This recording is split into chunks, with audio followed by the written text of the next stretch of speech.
We are live and ready to rock and roll here at Herman Brothers Field in Palmer, Alaska for some wonderful Alaska Baseball League action between the Anchorage Bucs and the Mat-Su Miners.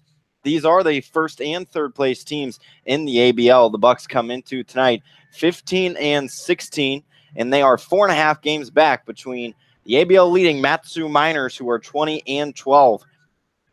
The Miners are winners of their past 6 games, and the Bucs are winners of 3 of their past 4 games. So both teams coming in on a bit of hot streaks.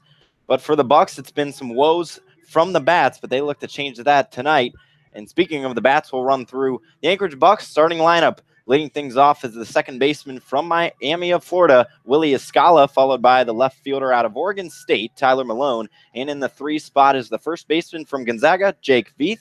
Cleaning things up today for the Bucs is the catcher from Oregon State, Troy Claunch. And behind him is the third baseman from Lamar University, J.C. Carrera. Following him is the center fielder from the University of Louisiana Lafayette, Brennan Bro. In the last 3 spots is the designated hitter out of Oklahoma, Tanner Treadaway. Followed by the right fielder from New Mexico State University, Logan Enos. And rounding things out in the 9th spot is the shortstop from Utah, Dimitri Calaccio. We're about ready to get things underway here as they will face the right-hander out of the University of Arizona, Jonathan Guardado. Guardado making his 6th start of the season. So far has compiled a 3.37 ERA and 26 2/3 innings pitched. So Guardado, his first pitch of this ball game is a fastball that misses high 1-0 to Willie Escala.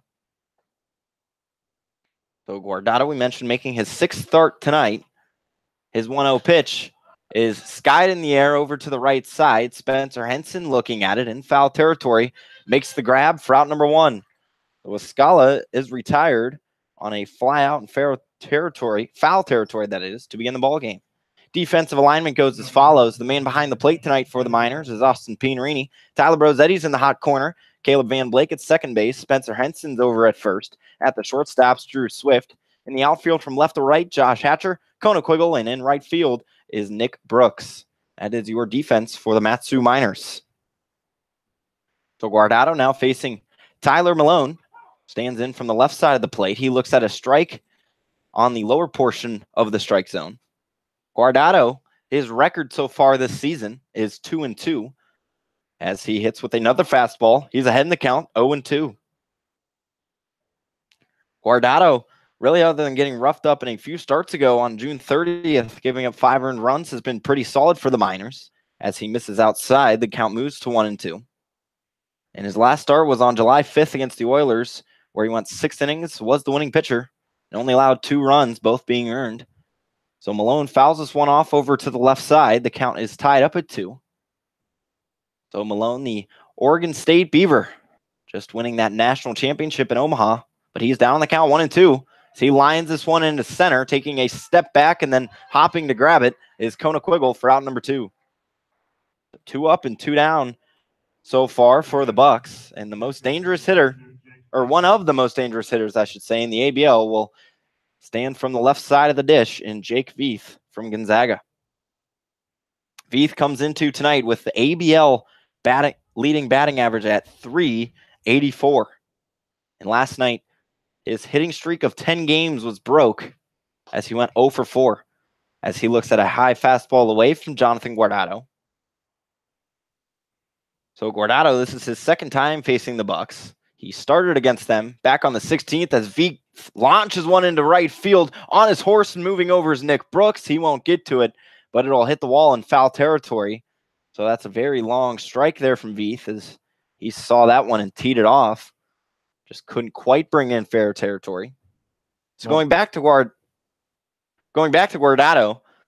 back on the 16th when he started against the Bucs, it was a no decision where he went 5 innings, gave up 1 run, which was earned on 3 hits, walked 4, and struck out 3. So familiar a little bit with this Bucs order, as his 1-1 is in the air into right center field, ranging over to his left and making the catch is Kona Quiggle for out number 3.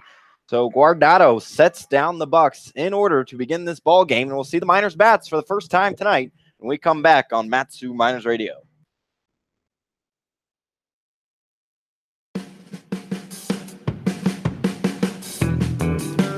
Matsu Miners Internet Broadcast is sponsored by the Napa Auto Parts of Alaska and owner Jim Ruda. Stop into one of your locally owned and operated Napa Auto Parts of Alaska and ask about a Matsu Miners jersey giveaway. So stop in and enter for your chance to win today.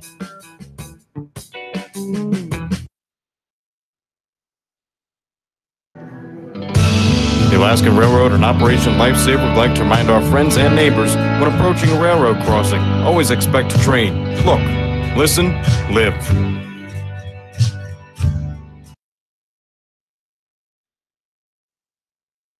Hey, I'm Tyler Bassetti. I'm from Nevada, Reno, and you're listening to Matsu Miners Baseball.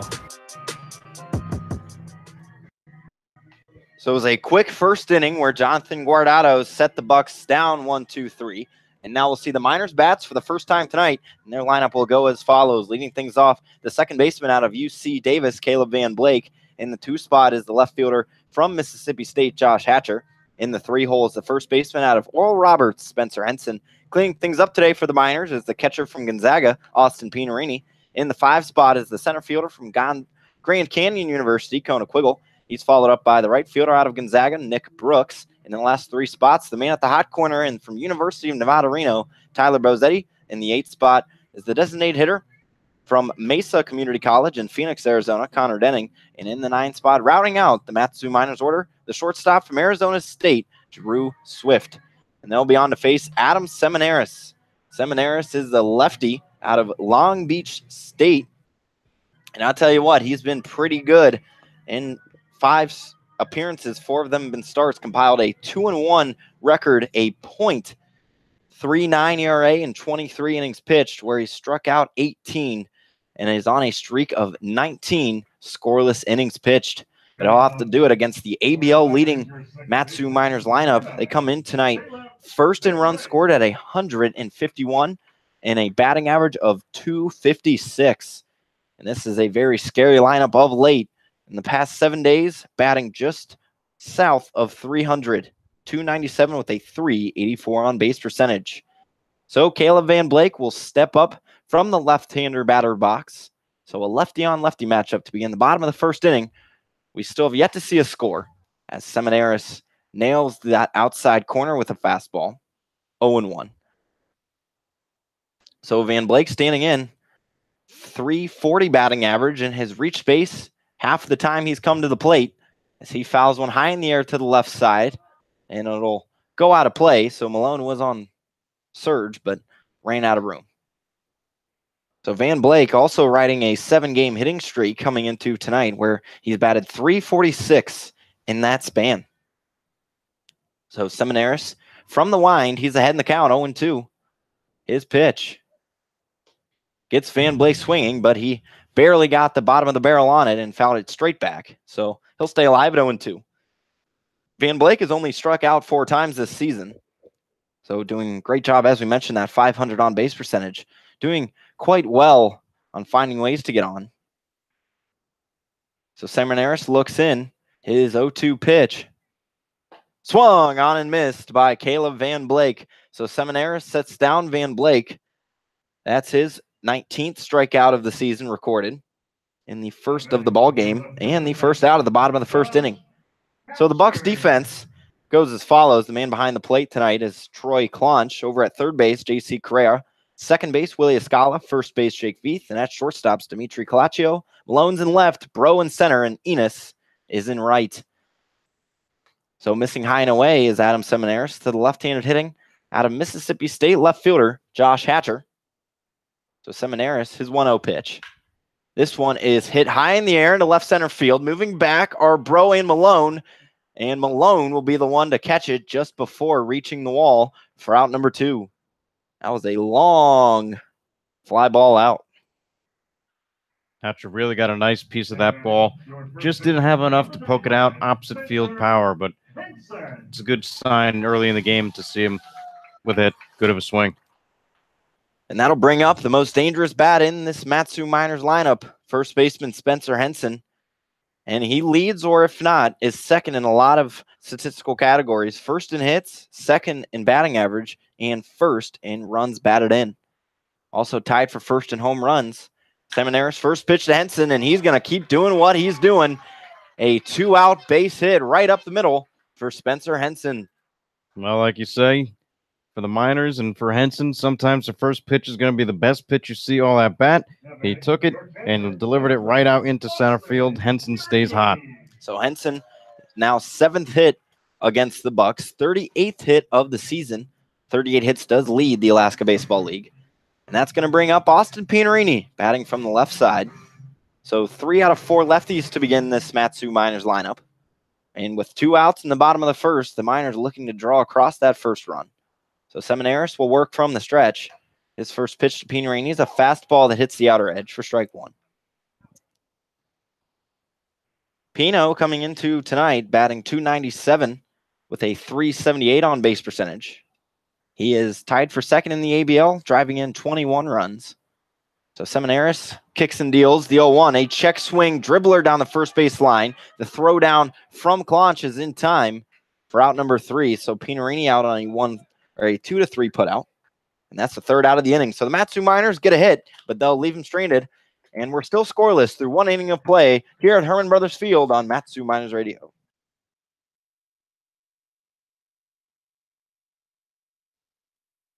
Alaska Railroad and Operation Lifesaver would like to remind our friends and neighbors when approaching a railroad crossing, always expect to train. Look, listen, live.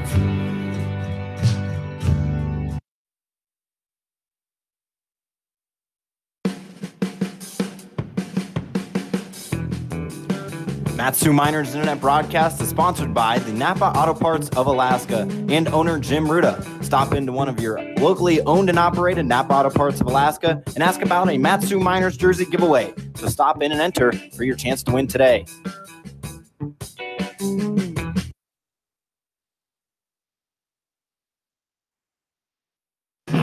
What's up, guys? This is Spencer Henson, infielder at Oral Roberts University, and you're listening to Mat-Su Miners Radio. No score through 1 inning of play here in Palmer, as the 4, 5, 6 batters are due up for the Anchorage Bucs, facing Jonathan Guardado, who made quick work of Anchorage back in that first inning, setting 3 batters down in a row thanks to flyouts. So he was dealing in that first inning. We'll see if he can continue his success.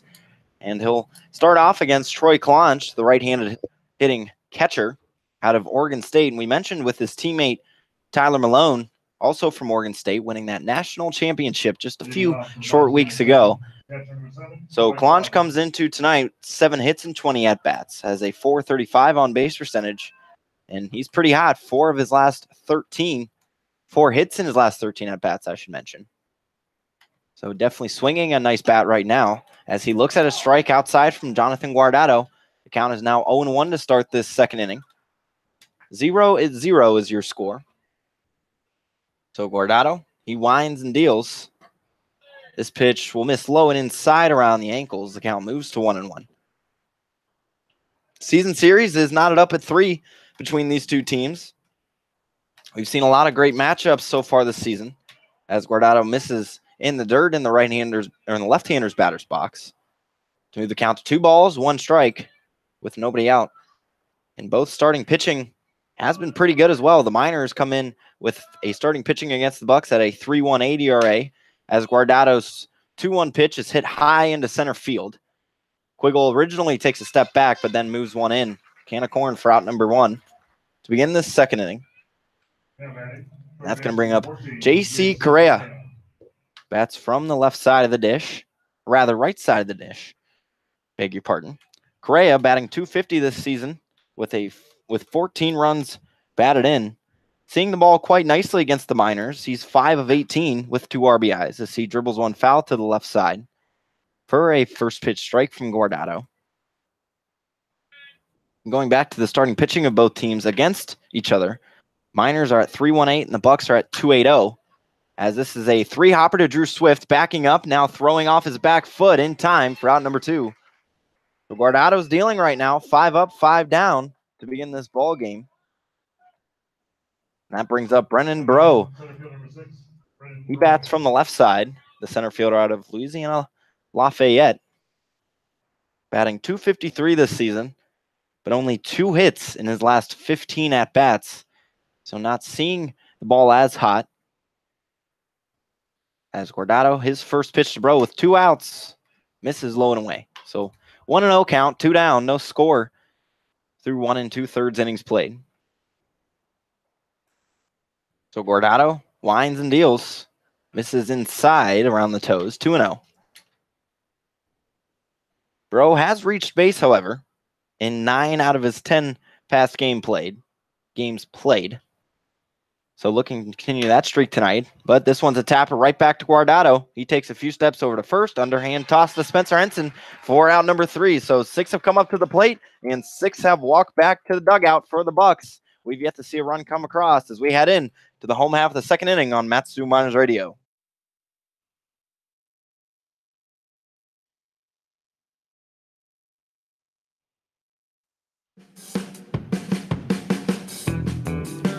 Matsu Miners Internet Broadcast is sponsored by the Napa Auto Parts of Alaska and owner Jim Ruda. Stop into one of your locally owned and operated Napa Auto Parts of Alaska and ask about a Matsu Miners jersey giveaway. So stop in and enter for your chance to win today.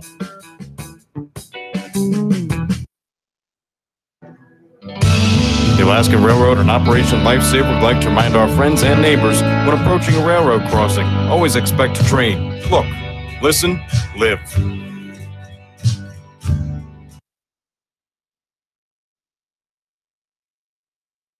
Hi guys, Drew Swift, infielder from Arizona State University, and you're listening to Matsu Miners Radio. Jonathan Guardado has set down the first 6 Anchorage Bucs batters, and now the Matsu Miners bats will step up. Only got 1 hit back in that first inning, and Kona Quiggle, Nick Brooks, and Tyler Bozetti are due up for the Miners, the 5, 6, 7 hitters, facing Adam Seminaris, a left-hander we mentioned out of Long Beach State. Now up to 20 scoreless innings that the Miners are trying to break tonight. An absolutely incredible 0.39 ERA as a starter. You got to be doing something right when you have an ERA like that. So he looks to continue that against the Miners, but they will definitely have other plans as they are the top scoring team in the Alaska Baseball League with 151 runs this season. They've scored 36 in the past 6 games. So they're on a hot streak. So Seminaris looks in. His first pitch in the bottom of the second inning is on its way, and it misses low for ball 1. So Kona Quiggle batting from the left side, the center fielder.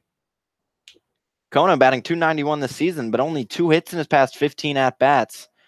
So looking to bring back the hot hitting as he fouls one left and out of play, move the count to 1-1. And this would be the team to do it against. He's 8 of 20 against the Bucs this season, and he's had a hit in every game when seeing that black and yellow of the Anchorage Bucs. So anytime you see a team you know you're doing pretty well against, that's definitely going to boost the confidence. So Seminaris is 1-1. Looked at by Quiggle, it was high around the numbers. 2-1. So 2-1, nobody out here in the bottom of the second inning. No score between the Bucs and the Miners. Seminaris winds and deals, big bender, but it'll miss high. So Kona Quiggle has worked himself into a hitter's count at 3-1. So Seminaris takes a big deep breath. Now takes a step back, kicks the leg. His 3-1 barely nips the outside part of the plate. He's worked it full. Kona has walked 15 times this season, looking to make it 16. But the Miners are 4th in walks this season. Walks drawn as Kona Quiggle, broken bat dribbler over in between third and short. Third baseman Correa cuts it off, and his spinning throw to first is in time for out number 1. It was a high throw from Correa, but a nice stretch from Jake Veith, the first baseman, to be able to jump up and pull down the ball. That's going to bring up Nick Brooks, playing right field tonight and bats from the right side. So Brooks, this is only his 3rd game in a Miners uniform this season. Mentioned played for the Miners last year, where he hit 3 bombs and brought in 13 runs. So Brooks looking to continue success he saw last year. And his first hit was 2 days ago in the Miners' last game, where he went 1 for 3, also drew a walk. So the first pitch to Brooks misses low for ball 1. Brooks now on the season is 1 of 5, has not drawn in a run yet, has came across to score once, drawn 2 walks, struck out twice, no stolen bases. Seminaris 1-0. Fastball barely hits the inside part of the plate, but home plate umpire Brad Polk calls it a strike. 1-1 with 1 down here in the top of the second inning. 0-0 is your score. Brad Polk's behind the plate. Scott Johnson over at first, and James Purnell is at third. That's your officiating crew tonight. Seminaris misses low. 2 balls, 1 strike with 1 out. And the one thing that Nick Brooks brings to this lineup is another big righty bat. This lineup is full of lefties, but now you have a big righty.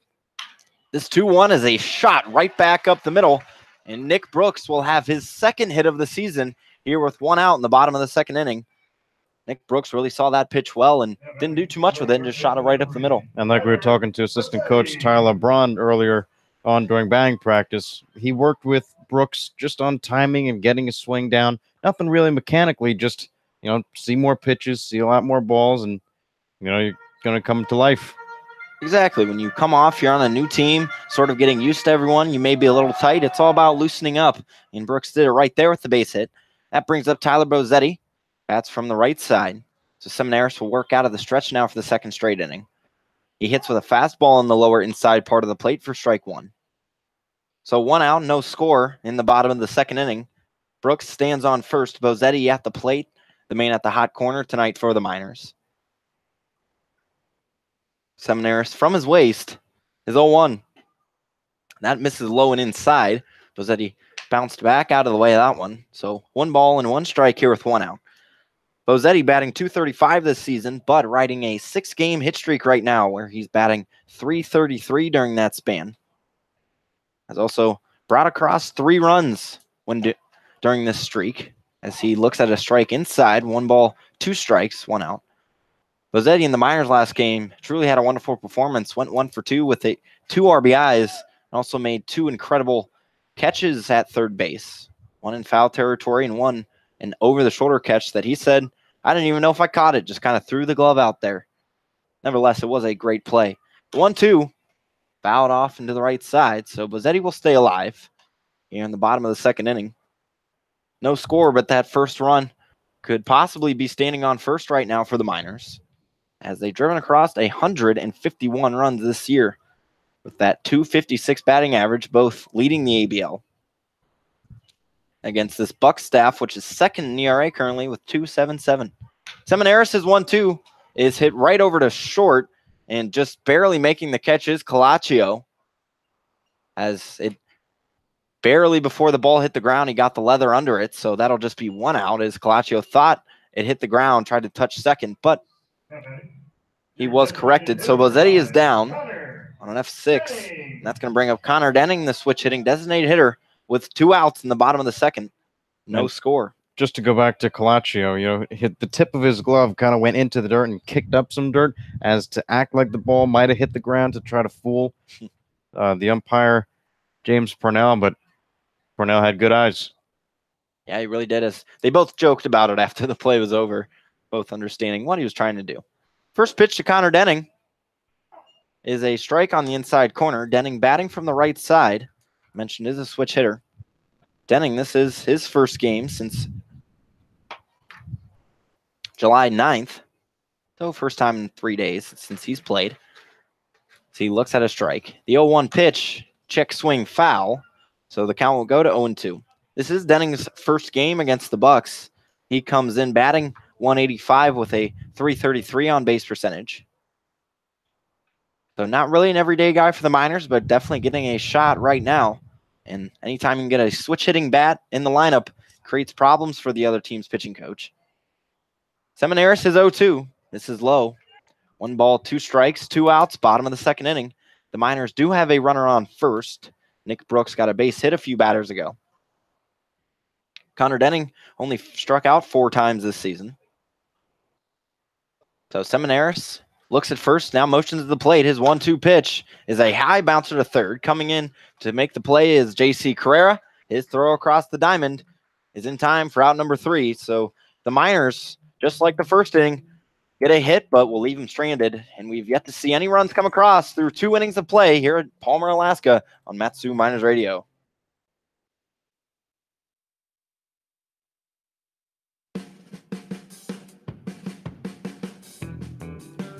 Matsu Miners Internet Broadcast is sponsored by the Napa Auto Parts of Alaska and owner Jim Ruda. Stop into one of your locally owned and operated Napa Auto Parts of Alaska and ask about a Matsu Miners jersey giveaway. So stop in and enter for your chance to win today.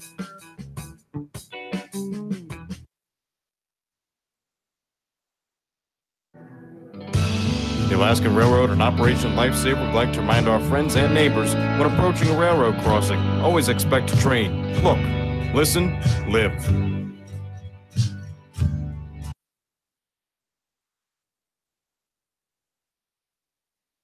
Hi, I'm Caleb Van Blake, infielder from UC Davis, and you're listening to Matsu Miners Radio. 2 innings have been played. No runs have come across between the Anchorage Bucs and the Matsu Miners. First and third place Alaska Baseball League teams. As we enter this third inning, Jonathan Guardado has seen 6 Bucs batters and set all 6 of them down as it brings up the 7th batter, Tanner Treadaway. Right-handed hitting designated hitter. The Oklahoma University commit currently spent last season at Seminole State this past spring. So he steps to the dish, batting .220 so far this season and has had 4 hits in his past 13 at-bats, so he's seeing the ball nicely as he fouls one out of play to the right side. 0-1. So Guardado has yet to surrender a hit or anyone on base so far in this ball game. And we'll look to improve these impressive Matsu Miners pitching stats as they lead the ABL in ERA. As Guardado delivers a breaking ball outside, he's ahead in the count, 0-2. The ERA sets at 2.74. Opponent's only hitting .205 on these Miners pitchers. So it's definitely been the backbone of this team all season long. Guardado's 0-2, misses high. Count moves to 1-2. And going to the ERA, the Bucs, they're sitting at 2.77, so only 0.3 away from the Miners. This 1-2 pitch is a low liner that ended up rolling to Van Blake as he makes the play for out number 1. Going back to that, when you have 2 of the best pitching teams in the league, you can sort of expect this. Not a lot of scoring, and it's very crucial anytime you do get a hit to take advantage of it, so wouldn't be surprised if we saw some small ball tonight between both teams. So that brings up Logan Enos, switch hitter out of New Mexico State, batting from the left side against the righty Guardado, who misses outside for ball 1. Enos not having a season he would like, only batting .210. But in his past 4 games, is batting 5 hits in his last 9 at-bats with 2 RBIs. So he fouls one off. The count moved to 1-1. Definitely not excited to face the Miners. Only 1 of 15 against Matsu this season. As he looks at a ball, count goes to 2 balls and 1 strike. 1 out, top of the third inning. No score between the Bucs and Miners. So Guardado winds and pitches. This one fouled off and out of play to the left side. Count is now all tied up at 2. And this Bucs lineup, struggling of late in their past 3 games, have only brought across 5 runs and are batting .247. Guardado misses high. This count is now full. So that's .247 batting average, not too good, especially when you're facing a dominant pitching staff like Matsu. Guardado's full count pitch is fouled off.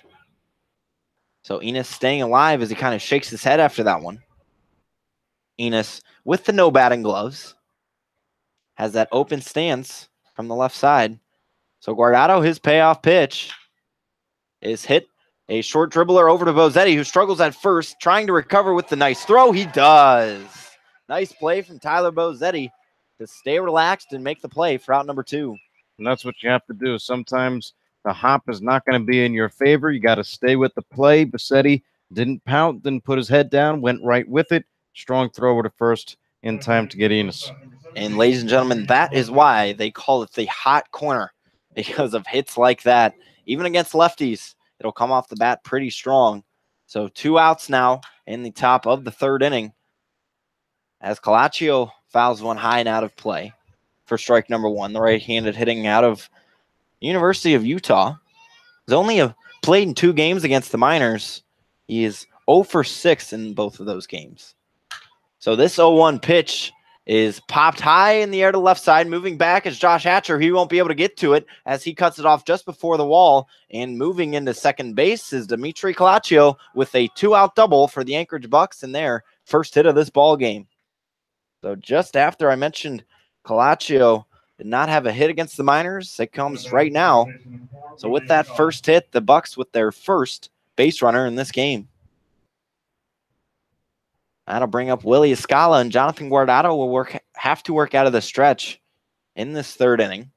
So out of the first 8 batters, he set those down, but on the 9th, Calaccio got the better of him.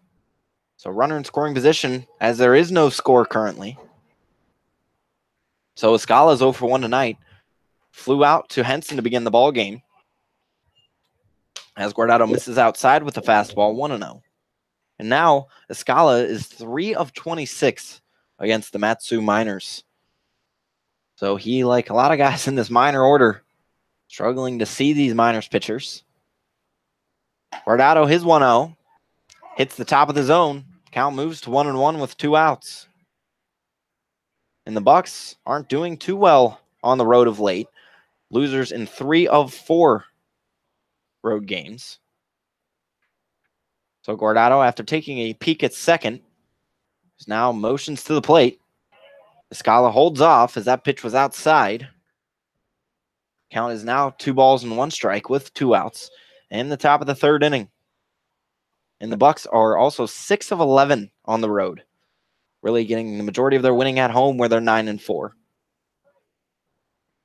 So Guardado delivers. This pitch misses high, and Escala has worked a hitter's count 3-1. He's walked 13 times on the year. Second baseman out of the University of Miami, Florida. So if he could get on, it would be the second base runner only tonight for the Bucs, as that go-ahead run stands on second, as we've have no runs come across so far in this ball game. Guardado, his 3-1 is slapped into left field. Hatcher will play it off a few hops, coming around trying to score is Calaccio, and Hatcher misplays the ball, so Calaccio will score, and the Bucs will draw first blood in this ball game, and they now lead the Miners 1-0 in the top of the third inning. Thanks to Willie Escala's RBI single. So Calaccio gets on with a double, and Escala drives him in for his 12th RBI of the season, second against the Miners.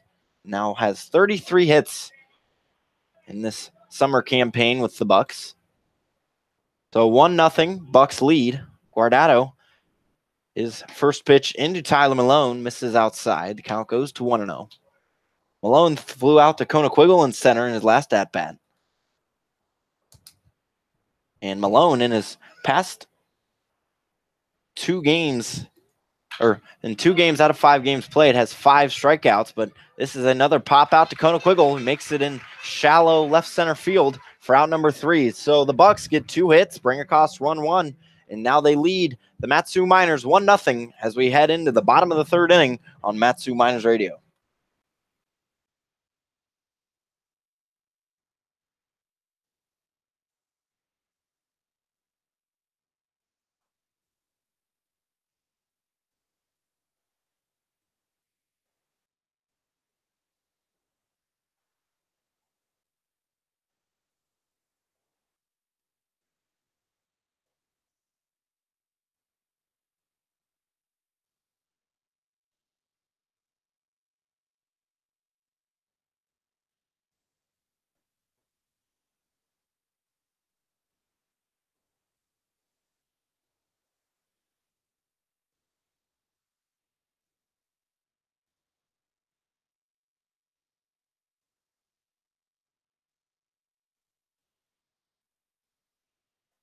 Infield, outfield from Mississippi State University, and you're listening to Mat-Su Miners Radio.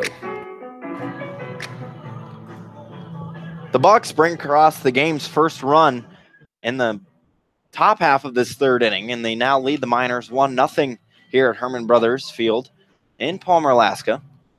And the 9-1-2 batters are due up for the Miners: Drew Swift, Caleb Van Blake, and Josh Hatcher to begin this home half of the third inning. So Swifty comes into tonight batting .205 with a .272 on base percentage. But you got to be careful when he reaches base. 12 stolen bases good for second in the ABL. So a little lefty on righty matchup to begin the bottom of the third inning. As the Miners do have 2 hits in this ball game, but no runs to show for it. So Seminara's first pitch, that was well inside. Drew Swift barely got out of the way of that one. So the count moves to 1-0. Swift is seeing the ball well against the Bucs. 4 hits and 16 at-bats, has also driven in 12 runs. Or, check that, 2 runs. Seminaris hits on the lower inside corner to the right-handed hitting Drew Swift. Out of Arizona State, the Sun Devil. So Seminaris winds and deals. Swift, it was inside on him, but he fouled it off over to the right side, so the count moves to 1-2. Well, inside out jam shot, just couldn't find the line. Almost to his right field line, but not enough. So 1-2 count with nobody out. Bottom of the third inning. Bucs leading 1-0. Seminaris, his pitch. Drew Swift dribbles it just foul along that right field line.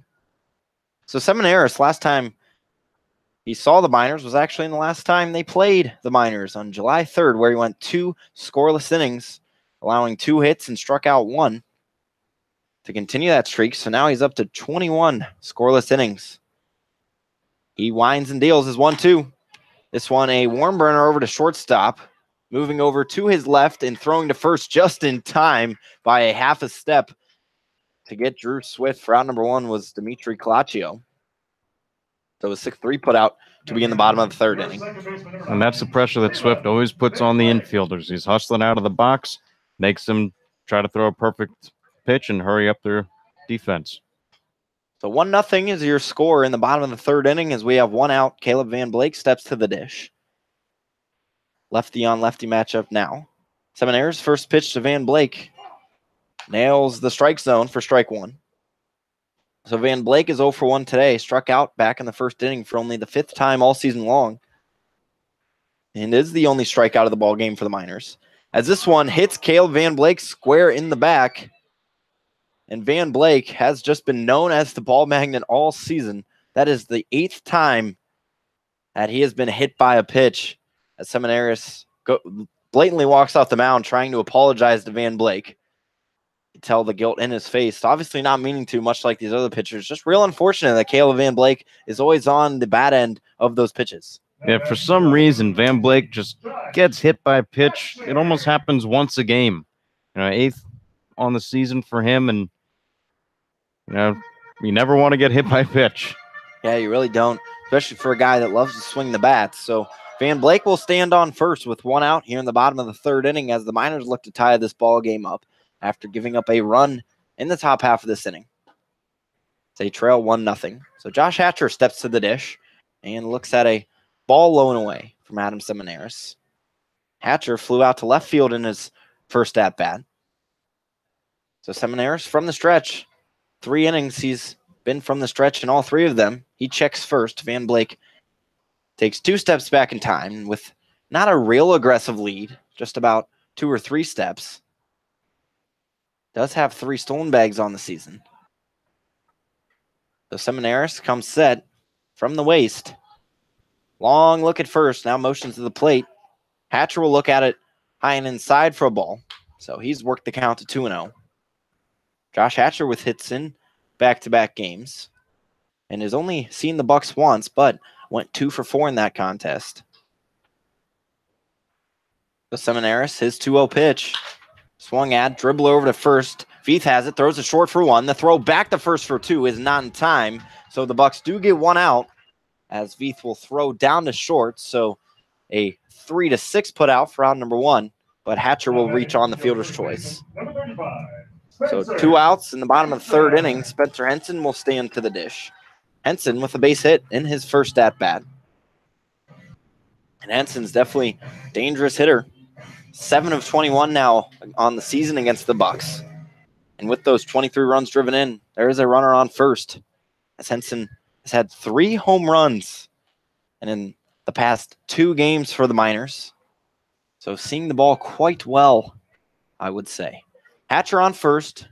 Miners trail 1-0 in the bottom of the third. The first pitch to Spencer Henson misses low for ball 1.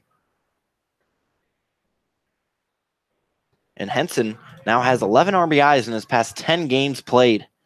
So anytime you can go more than 1 RBI in each game you stand to the plate, that'll definitely be huge for your offense. So Seminaris, after a deep breath, kicks to the plate. This one's a hard hit over to third, but Correa swallows it, and his throw across the diamond is in time for out number 3. So the Miners do get a man on, but they'll leave him stranded here in the bottom of the 3rd inning, and the Bucs will lead 1-0 as we head into the middle innings. I'll toss it over to my partner, Connor Mills, who will be on the call for that on Matsu Miners Radio.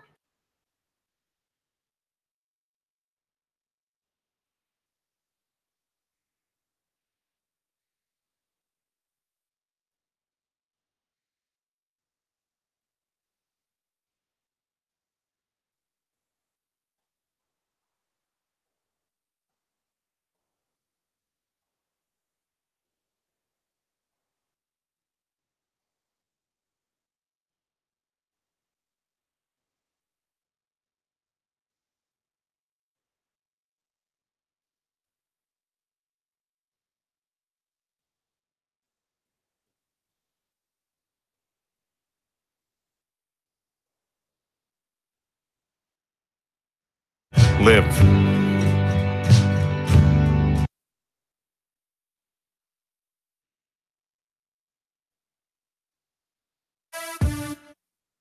This is Kona Quiggle, outfield infield from Grand Canyon University, and you're listening to Matsu Miners Radio.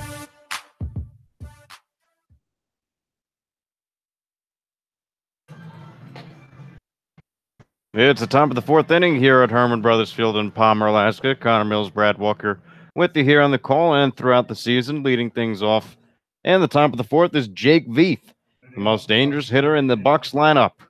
He'll be Jake Veith, followed by Troy Klausch, and then J.C. Correa.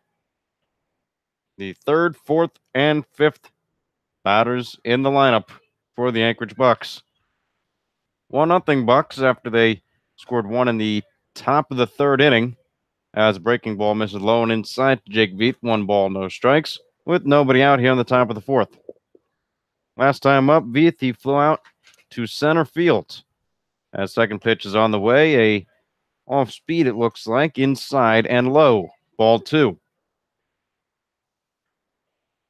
Veith is the one person this season that the Miners have used a shift against. They are not shifting against him here, as the 3rd pitch in the count is good for a ball. 3 balls, no strikes to the leadoff man, Jake Veith. And as Veith coming in today was batting .384. The 3-0, high and away for ball 4. You know, overhearing some strategy to Jake Veith, the way that the pitchers are going to be pitching him, it does not seem like they're going to give him anything near the strike zone good to hit. Well, definitely in that count, 3-0. Veith is such a good hitter. You don't want to leave an obvious pitch over the strike zone for a great hitter like Veith to hit that he could probably jump all over and get a big hit. So when you face a good hitter like that and you have a 3-0 count, you might as well just pitch around and try to get him fooled. Well, first pitch into Troy Klausch is in for a called strike. 0-1 the count. Nobody out. Runner on first base here in the top of the 4th inning with the Bucs leading the Miners 1-0. Klausch, she also flew out to center field as Kona Quiggle's been worked out there. Second pitch misses high and away. Evens up the count of 1 ball and 1 strike. The Bucs, they may be 3rd in rankings, but 2nd best batting team in the ABL. Second in batting average at .234 is swung on and fouled straight down at the plate from Troy Klausch. 1 ball, 2 strikes is the count into him. On base percentage, they're also tied for 2nd, getting on base at a clip of .330. They do the best in not striking out, or the 2nd best, only .203. Second to the Miners as this one is fouled straight back and by the backstop. Count remains 1 ball and 2 strikes into Troy Klausch from Jonathan Guardado.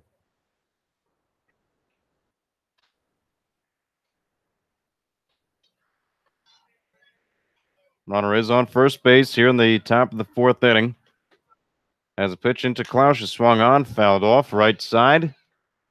Some fans standing up from their seats to try and find wherever that one may have landed. As long as it does not go into Alaskan State Fair territory, they are all right. 1 ball, 2 strikes, and no outs. Jonathan Guardado pitching from the stretch, and his pitch, ground ball over towards third, charging hard is Tyler Bassetti. The throw over to first is in time for the first out. A nice play from the sure-handed Tyler Bassetti. As Jake Vieth moves from first to second, there's now 1 out, but a runner in scoring position for J.C. Correa.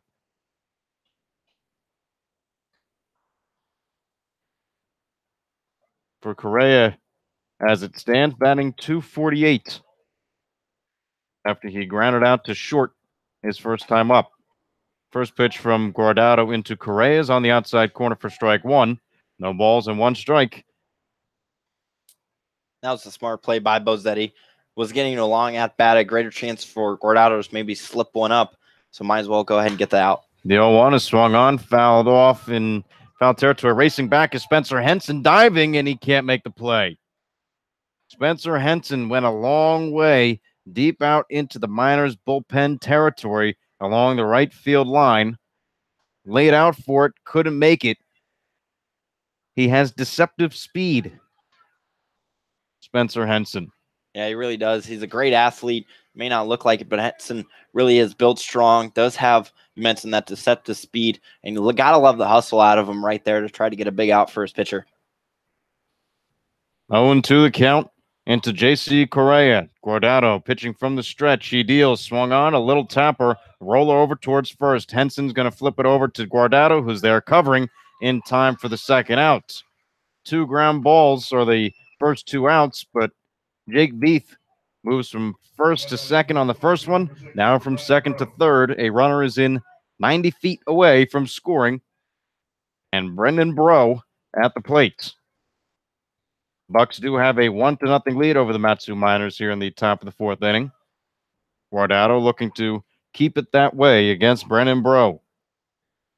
Bro last time up, he grounded straight back to Guardado as the fastball hits the low and outside corner for strike 1.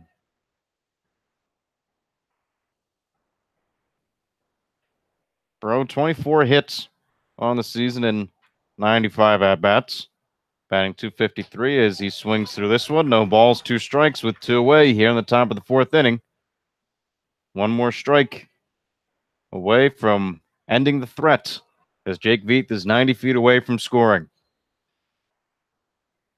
Guardado from the stretch and the pitch. High and away for ball 1. Guardado, unsurprisingly, has yet to record a strikeout in this ball game, so it would be a great time for out number 1. 1-2 the count. The pitch is on the outside corner. Strike 3 called. Jonathan Guardado gets the job done here in the top of the 4th inning. It's the Anchorage Bucs 1, the Matsu Miners nothing, as the Miners come to the plate in the home half of the 4th. You're listening to the Matsu Miners on the Miner Radio.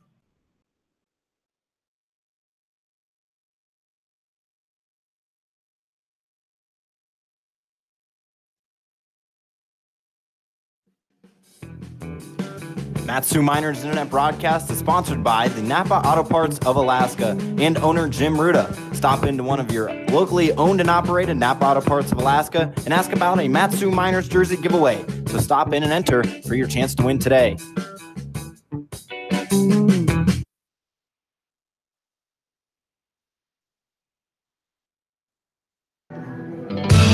The Alaskan Railroad, an Operation Lifesaver, would like to remind our friends and neighbors when approaching a railroad crossing, always expect a train. Look, listen, live.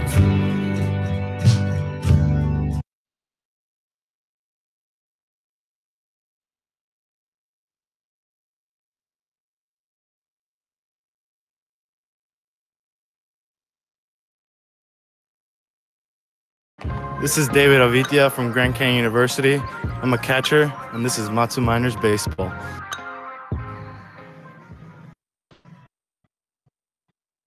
It's the bottom of the 4th inning with the Anchorage Bucs leading the Matsu Miners 1-0.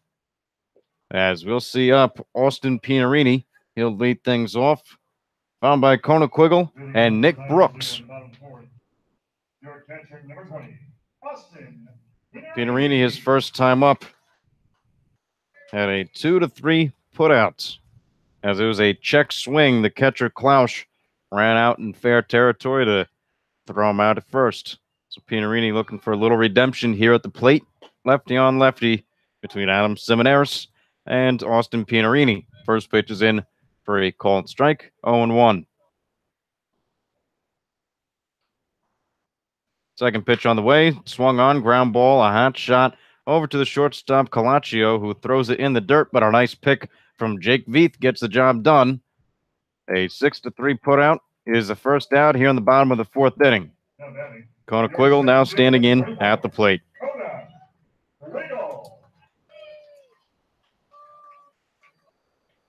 Quiggle so far today 0 for 1 as he grounded out to third.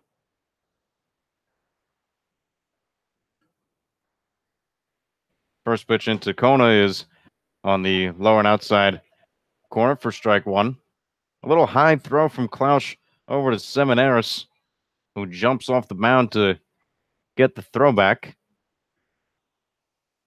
Made him work a little for that one. The 0-1 is swung on, ground ball over to second base. Escala has it. Light toss over to first. In time, 2 away. So 2 ground ball outs here in the bottom of the fourth inning. As down go Pinerini and now Kona Quiggle with Nick Brooks. Now at the plate, Brooks has 1 of 2 hits for the Miners. His hit came in the bottom of the second inning.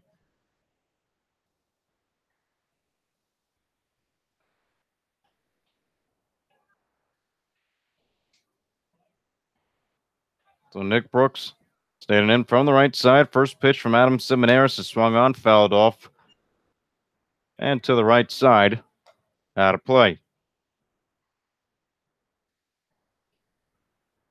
Brooks coming into the season, and coming into the day, only batting .200, 1 hit in 5 at-bats.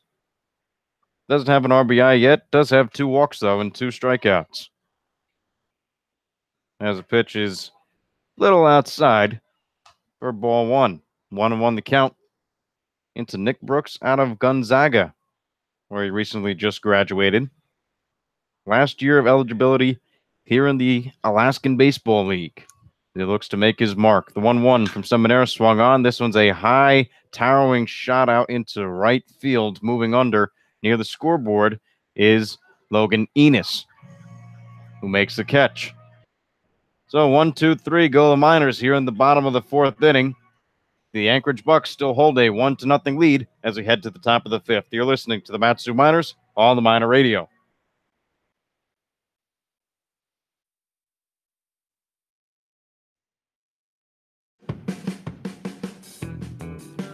Mat-Su Miners Internet broadcast is sponsored by the Napa Auto Parts of Alaska and owner Jim Ruda. Stop into one of your locally owned and operated Napa Auto Parts of Alaska and ask about a Mat-Su Miners jersey giveaway. So stop in and enter for your chance to win today.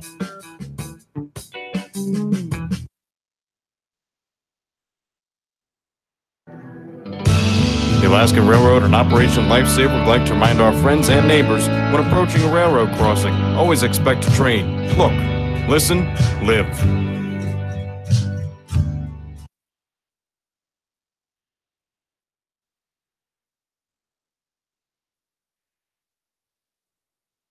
This is Aaron Walters from Texas A&M University. I'm a catcher, infielder, and you're listening to Mat-Su Miners Radio.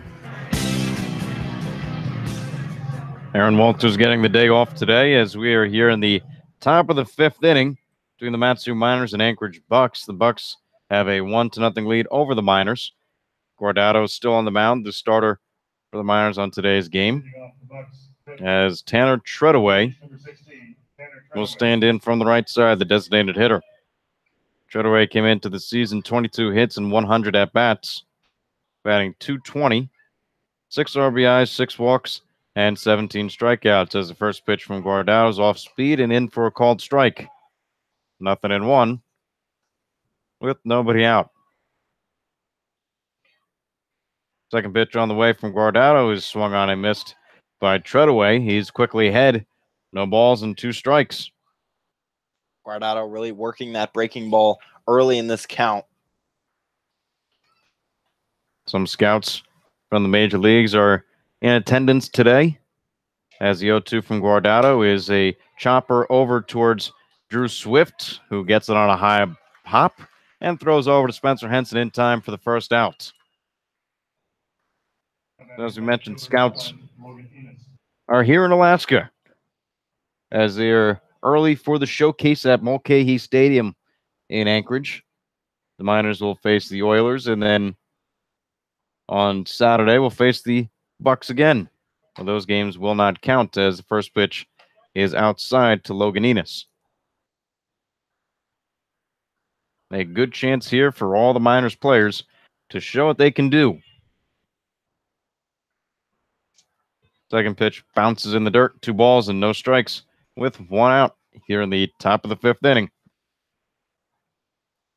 Enos, his first time up, grounded out to third base as he checks his swing, but it's going to be called a strike by home plate umpire Brad Polk. 2 balls and 1 strike into Logan Enos. Another strike from Guardado. So says Brad Polk. Count evens itself out. 2 balls and 2 strikes. Enos only batting .210 on the season, has 10 RBIs.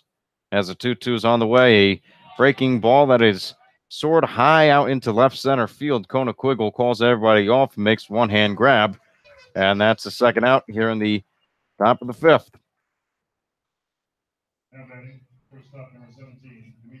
Dimitri Calaccio stands in from the right side. Calaccio, his first time up, he had a double off of Guardado, the first hit allowed back in the top of the 3rd.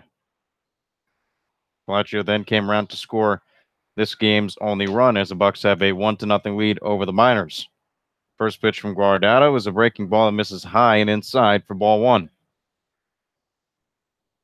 Pitch from Guardado is swung on and fouled off towards the right side. Spencer Henson charging over near the fence, but decides better against it as he saw what that did to Austin Pinarini earlier in this season.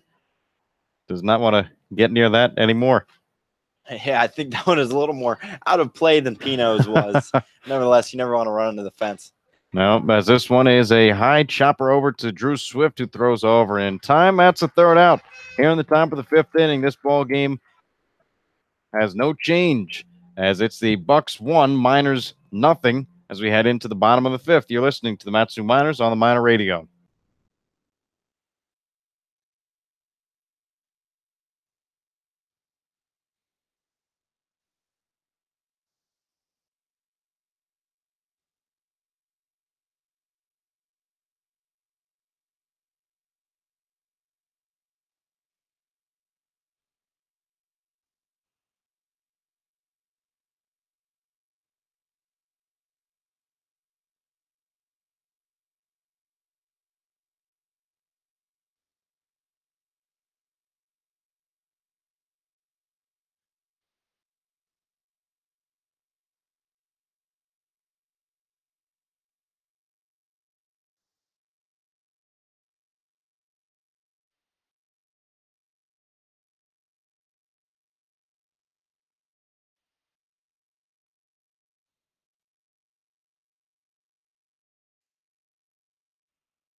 What's up, guys? This is Spencer Henson, infielder at Oral Roberts University, and you're listening to Mat-Su Miners Radio.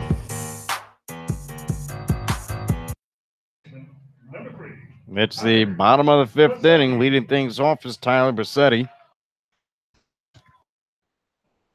It'll be Bassetti, Denning, and Swift. The bottom of the Miners order as a couple clouds have come in over Herman Brothers Field in Palmer, Alaska. As Bassetti's first pitch swinging, he's guys it high in the infield. A pop-up third baseman J.C. Correa comes over near home plate to make the catch. 1 pitch and 1 out for Adam Sibaneras here in the bottom of the 5th.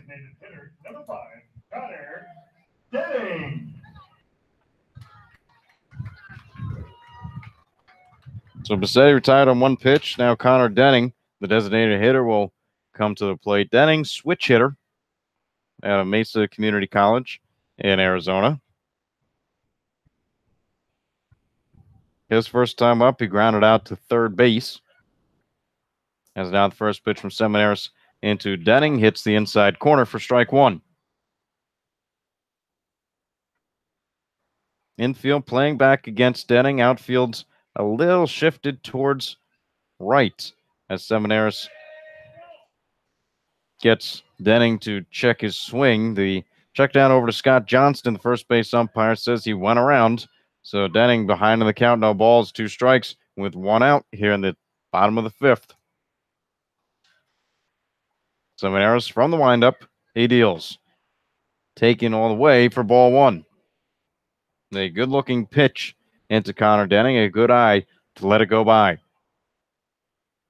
1 ball, 2 strikes.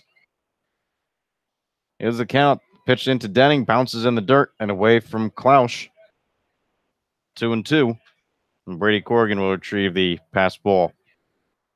Denning doing a nice job of working Seminaris right now, who's been really dealing, and the minors are trying to hop on him on his early pitches. So Denning really trying to expose him a little more on what other pitches he has in his arsenal.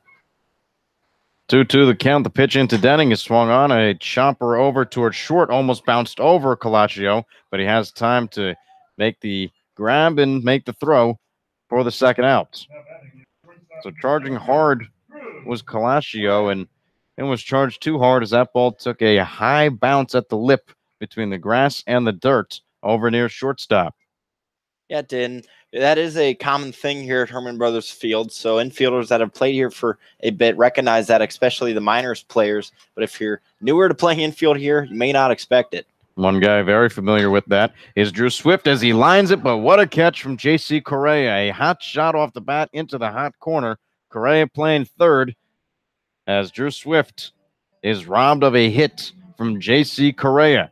And that's all she wrote here in the bottom of the 5th inning. It's the Anchorage Bucs 1, the Matsu Miners nothing. We're heading into the top of the 6th. You're listening to the Matsu Miners on the Miner Radio. Hey y'all, I'm Blake Shelton. I love that country music connects people all over this great nation, but unfortunately so does something else, childhood hunger. 15 million children struggle with hunger in America. That's why the Feeding America nationwide network of food banks works to rescue our surplus food to help provide billions of meals to families in need across the country. Join the fight against hunger at feedingamerica.org. Together, we can solve hunger. Together, we're Feeding America. Brought to you by Feeding America and the Ad Council.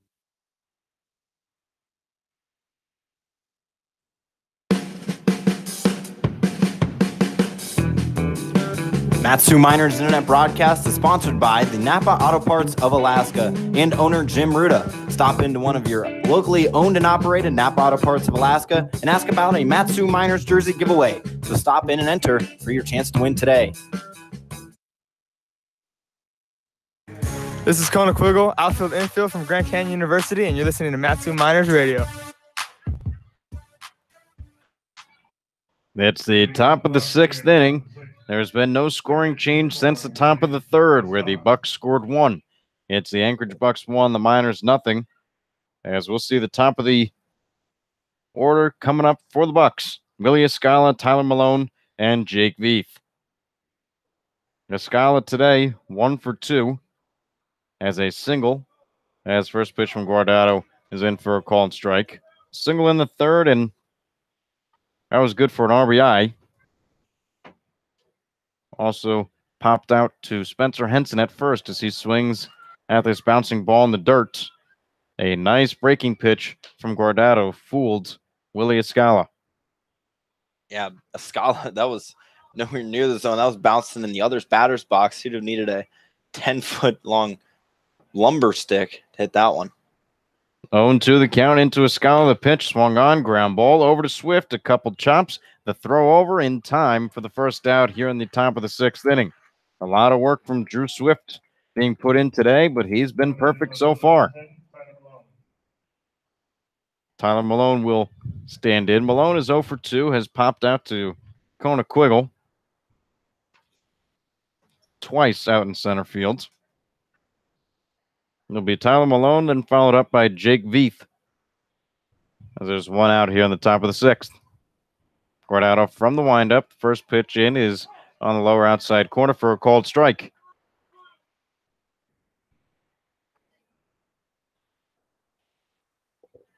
And for Malone, looking for his second hit of the season, as he's 1 for 20 coming into today, 1 for 22 after his first 2 at-bats. As now after a called strike and 2 straight balls, puts the count at 2 balls and 1 strike with 1 out. Third baseman Tyler Bassetti is playing halfway. Rest of the infield is playing back as a swing and a flare over into foul territory. Bassetti's going to give chase, but is not going to be able to get there. 2-2 the count now to Tyler Malone. Fortunately, it was just out of Bozzetti's reach, and no web gem on that play. So we saw so many from Bozzetti last time the Miners played. Maybe not enough distance for him to go out and try to jump and get it.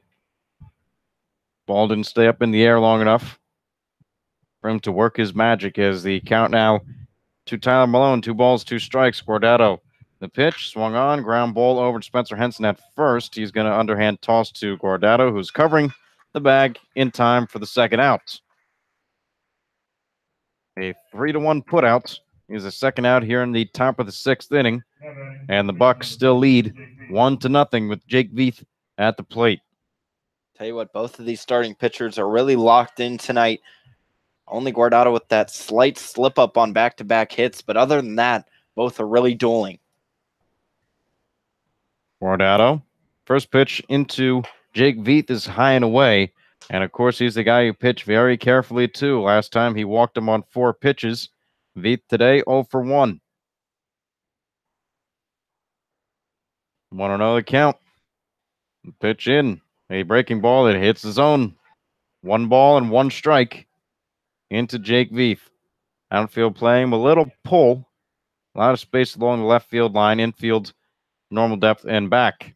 1-1 swung on. This one goes opposite field. A long run over for Josh Hatcher. He's got it still going. That one falls in. Josh Hatcher has the ball out in the left. Jake Veith now stands at second base. That's the first hit for Jake Veith today. It's a 2-out double here in the top of the 6th.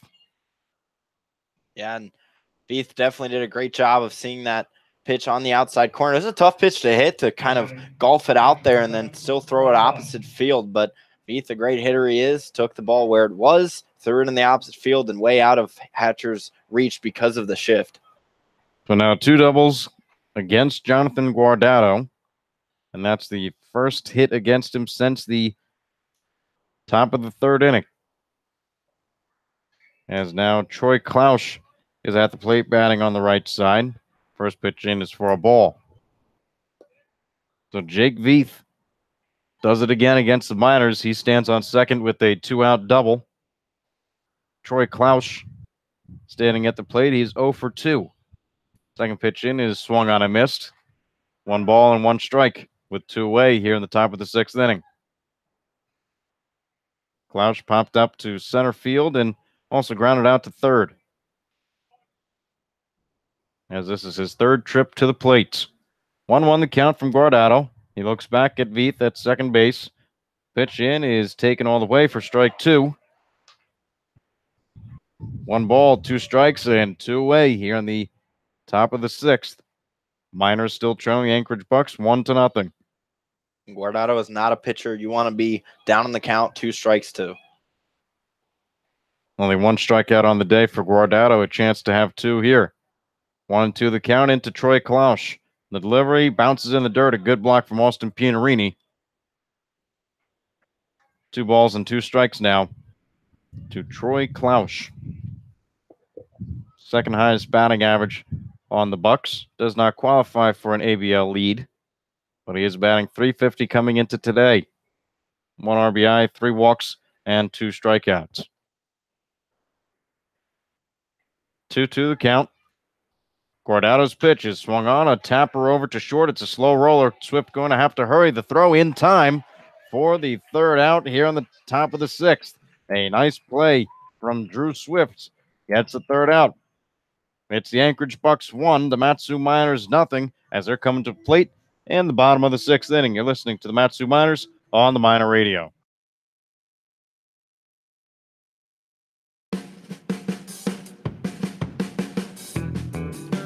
Mat-Su Miners Internet broadcast is sponsored by the Napa Auto Parts of Alaska and owner Jim Ruda. Stop into one of your locally owned and operated Napa Auto Parts of Alaska and ask about a Mat-Su Miners jersey giveaway. So stop in and enter for your chance to win today.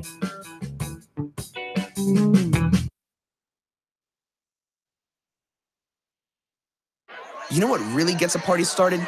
Indoor baseball.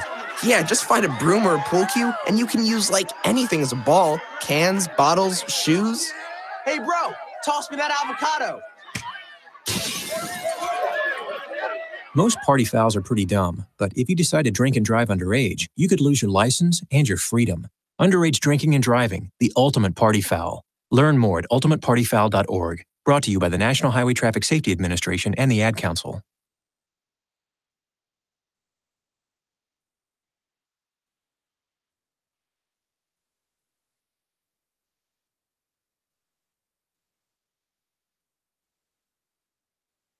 Hey, I'm Tyler Bassetti. I'm from Nevada, Reno, and you're listening to Mat-Su Miners Baseball.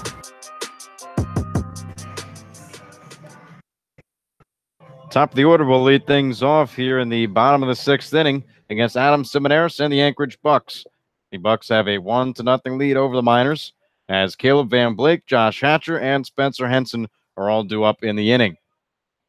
It's a nice day at Harmon Brothers Field in Palmer, Alaska, 65 degrees. Some wind and a little cloud coverage, but some nice baseball weather for the Miners and Bucs to play here today, and a nice crowd in attendance, as Miners always get. First pitch into Caleb Van Blake is high and away for ball 1. I'm going to take a guess at the attendance, but it looks like there's 800 plus here yet again. Second pitch in, Caleb Van Blake swings and fouls it off towards the left side, out of play. 1 ball and 1 strike with nobody out. Bucs up 1-0. Simoneris pitching from the windup. The 1-1 taken all the way for strike 2, a fastball on the outside corner.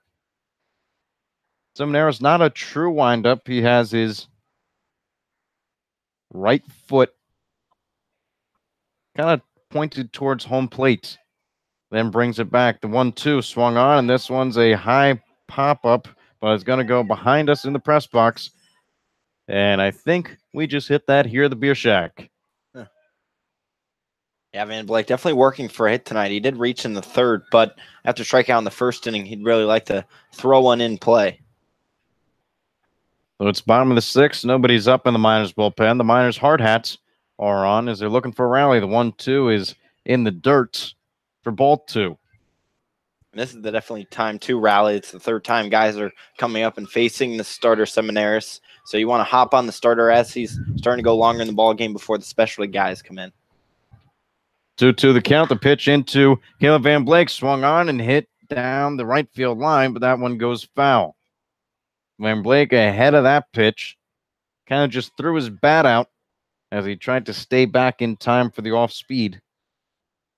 He'll stay alive at the plate, 2-2. Yeah, it's almost like he just kind of threw the bat out right there. It was a low pitch that he was well out in front of, super off balance, but did a nice job of having the strength to pull it foul. The 2-2 from Simoneris. This one will get down. It's a long shot out into right center field. Rounding first and heading for second is Caleb Van Blake. The ball is in right center field wall. He's heading for third. The throw is not in time. Caleb Van Blake head first slide. And the Mat-Su Miners are in business here in the bottom of the 6th inning. Josh Hatcher at the plate. A hot shot off the bat of Caleb Van Blake. Deep one-hop defense out in right center field. Yeah, it was an absolute shot there from Van Blake. He's been wanting to swing the bat. Only saw 4 pitches from Simoneris heading into that at-bat. Got hit in one of them. Struck out in the first at-bat. So was eager to have it, and it showed right there. Well, just like the Miners rallied in their home game against the Pilots on Tuesday, Van Blake with a triple as the first pitch into Josh Hatcher's high and inside. 1-0 the count. Van Blake led things off for the triple in that inning where the Miners scored 3 as his second pitch is swung on and missed by Hatcher, 1-1. Spencer Henson then hit him in with not a ground out, but a fielder's choice as he reached base. Hatcher will look to do the same. The 1-1 is swung on. This one's hit deep out into left field. Still going back is left fielder Tyler Malone, who makes the catch out on the wall. It's a sacrifice fly. That gets the job done for the Miners. This ball game is tied here in the bottom of the 6th inning. It's the Bucs 1, the Miners 1. A sacrifice fly off the bat of Josh Hatcher. Yeah, talk about doing your job right there. Hatcher absolutely obliterated that ball. Just had, fortunately, too much air underneath of it, but brought in the run, and now we have a tie ball game. 1 out here in the bottom of the 6th inning. Spencer Henson, who can break this tie with one swing of a bat, is at the plate. Spencer so far, he's 1 for 2. Had a single in the first and grounded out to third in the third as he swings and flies this one out of play along the right side, and a couple fans will run over, get a little souvenir. 0-1 the count into Spencer Henson with 1 out here in the bottom of the 6th inning. Ball game tied. Miners 1, Bucs 1. Caleb Van Blake led things off with a triple. Josh Hatcher sacrifice fly as this one is grounded over to shortstop off the bat of Spencer Henson. The throw nearly gets him. 2 outs. Machio, not a strong throw over there as Spencer Henson was barreling down the line. But the throw just gets there in time for out number 2 in the bottom of the 6th. And Austin Pianarini now at the plate.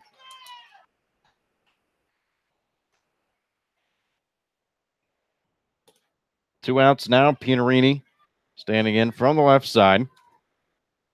Pino grounded to the catcher. His first time up is he's almost hit, and he is hit by the pitch. That ball must have just hit his jersey somewhere. Did not hear flesh, and the ball did not bounce off of anything as it was a straight line right into the glove of Klaus. So must have nicked the jersey. As now Pianarini is on base with a hit by pitch and will stand next to his collegiate teammate, Jake Veith. Kona Quiggle out of Grand Canyon University bats in from the left side. He takes a pitch outside for ball 1.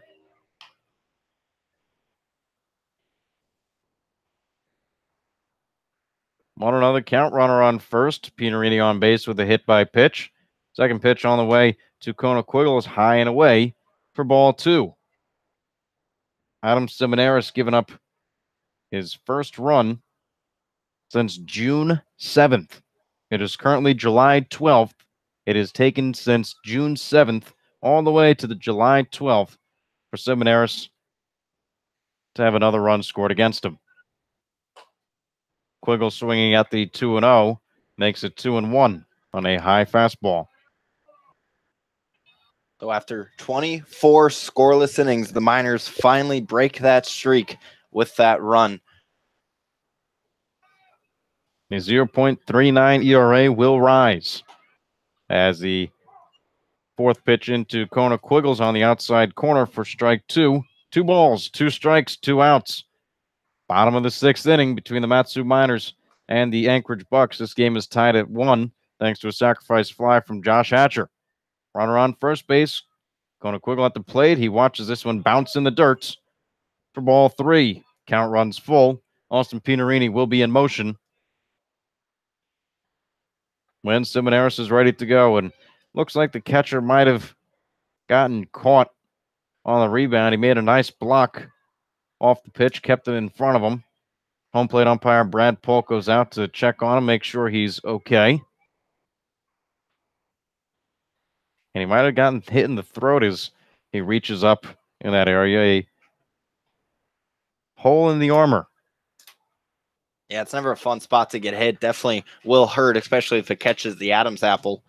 But Seminaris really has to be careful here to Quiggle because once the Miners get going, they're a really big rally team and score a lot of runs in bunches. So he has to pitch carefully to Kona Quiggle.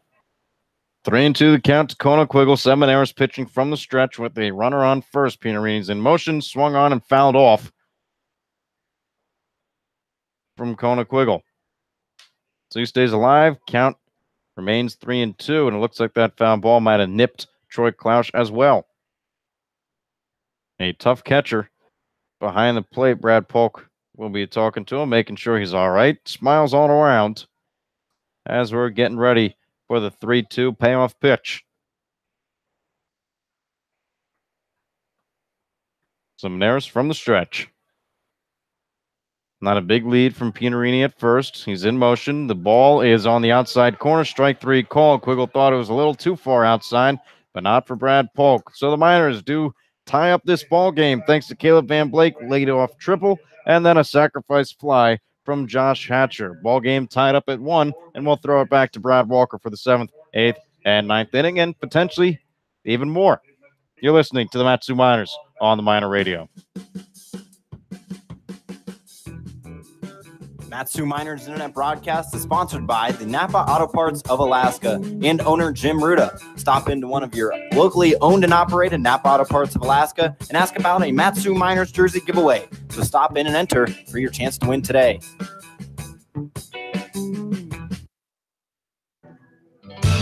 The Alaska Railroad and Operation Lifesaver would like to remind our friends and neighbors when approaching a railroad crossing, always expect a train. Look, listen, live.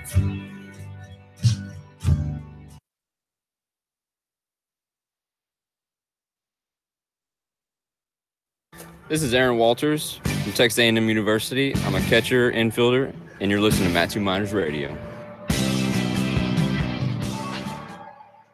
The Miners tie this thing up all at 1 in the bottom of the 6th inning as we're now sitting in the 7th. This is Brad Walker. Alongside me is Connor Mills on the call for tonight between the Bucs and Miners.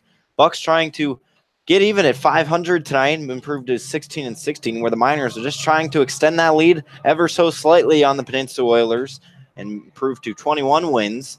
So right now their lead sits at 3 on the second-place Oilers. The Bucs are in third at 4.5 back. Pilots sitting in 4th place. They're 5 games back, and the Chinooks are in the basement at 7.5 games back. And for those of you who are unfamiliar with how the playoff works here in the ABL, the top 4 teams make the playoffs and will advance into a short 2-game series. So that's the way the ABL playoffs work.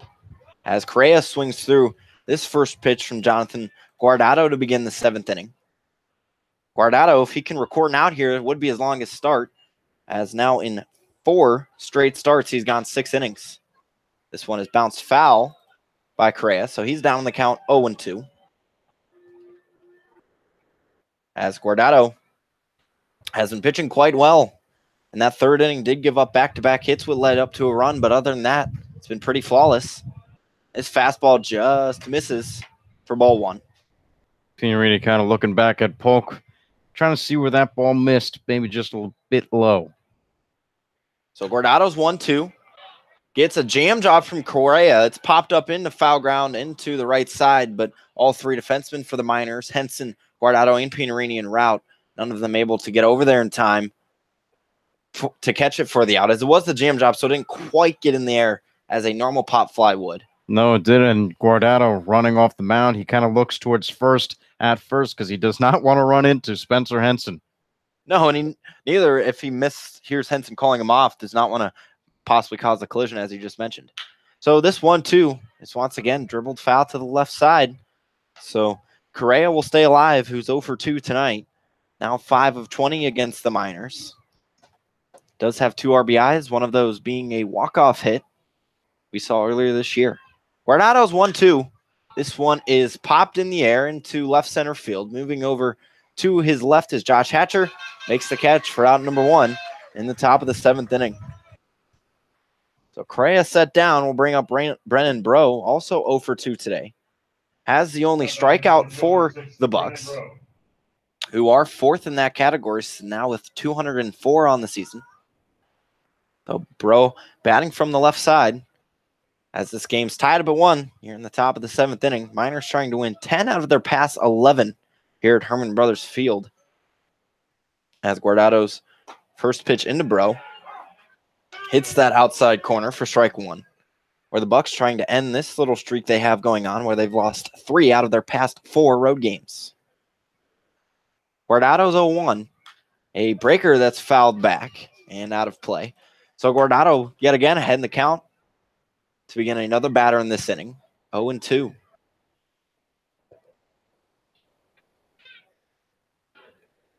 So Guardado kicks and deals, just misses outside, and 1 ball and 2 strikes here with 1 out to Brennan Bro. So Bro now only 2 hits in his past 17 at-bats. As Guardado delivers the 1-2 and misses inside, count goes to 2-2. So Bro really trying to find his groove at the plate hitting-wise.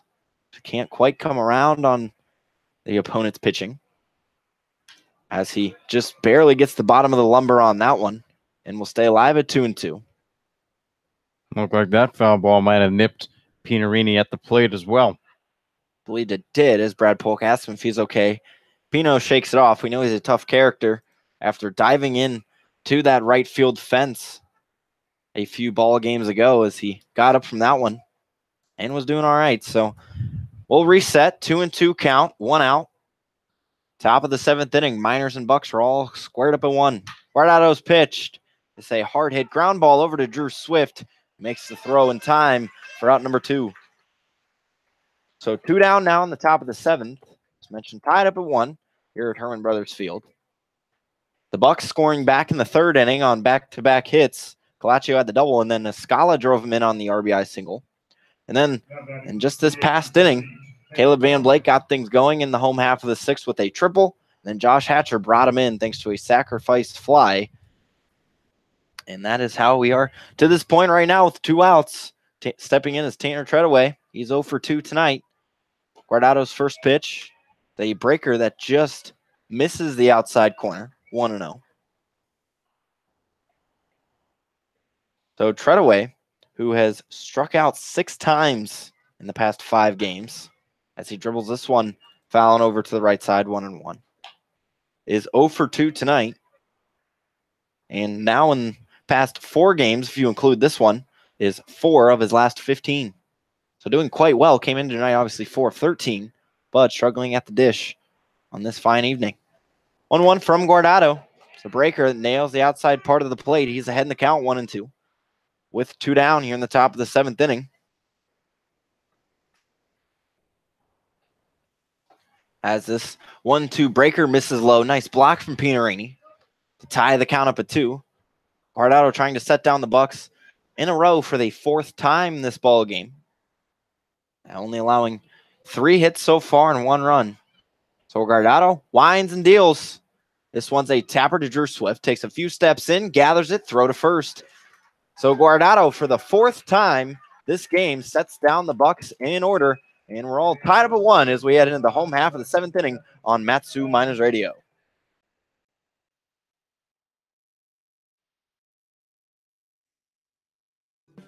Matsu Miners Internet Broadcast is sponsored by the Napa Auto Parts of Alaska and owner Jim Ruda. Stop into one of your locally owned and operated Napa Auto Parts of Alaska and ask about a Matsu Miners jersey giveaway. So stop in and enter for your chance to win today.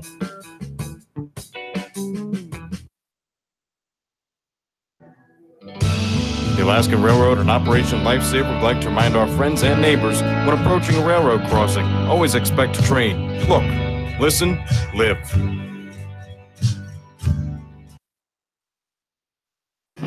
What's up, guys? This is Spencer Henson, infielder at Oral Roberts University, and you're listening to Matsu Miners Radio. Adam Seminaris on for his 7th inning of work here between the Bucs and the Miners. We're tied up at 1 here at Herman Brothers Field. Seminaris, if we can get through this inning, would be his longest start, as he's gone 6 innings twice, once against the Pilots and once against the Chinooks. He was the winning pitcher in both of those outings.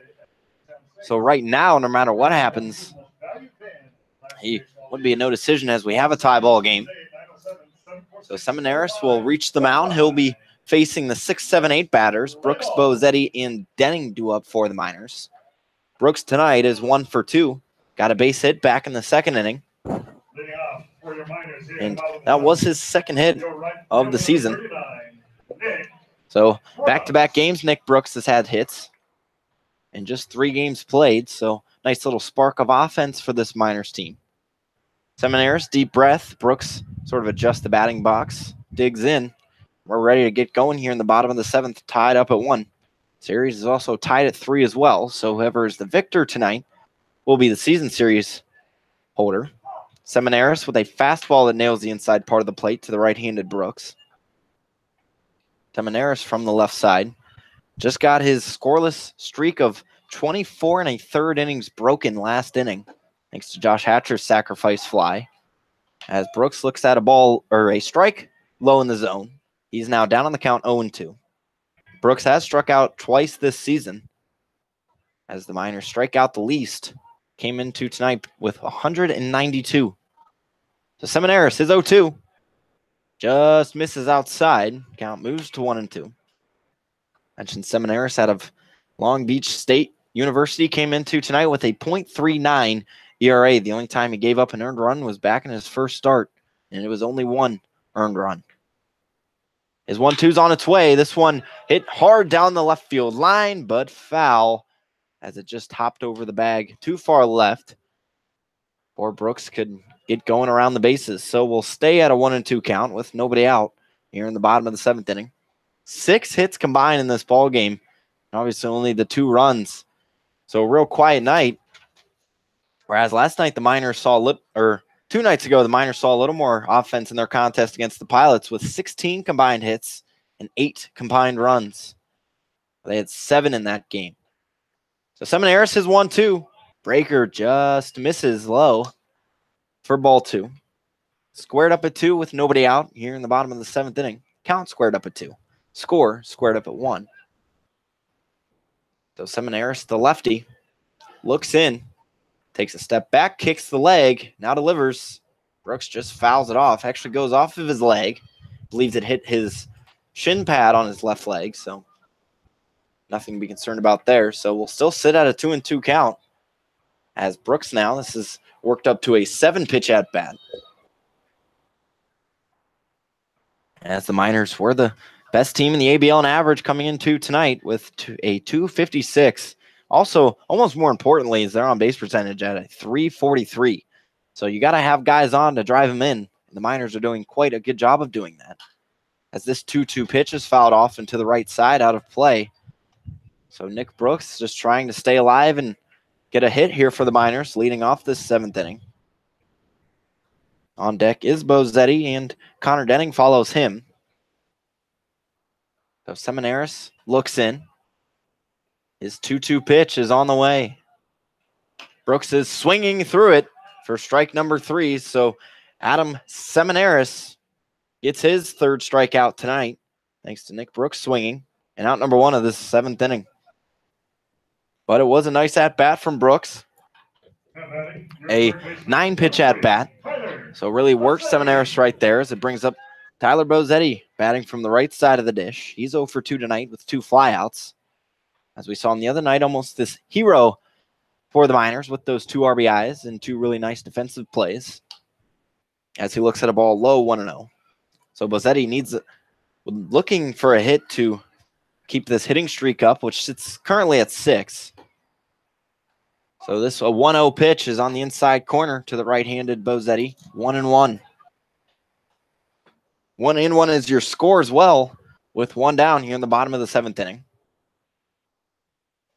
So Seminaris from the wind, his pitch tapped foul, heads to the backstop. So Bozzetti has fallen behind 1-2. That's happened now 2 at-bats. Bozzetti has had 2 strikes on him. Bozzetti came into tonight with 7 hits and 2 RBIs against the Bucs. A little uncharacteristic against this Anchorage team. So Seminaris, his 1-2.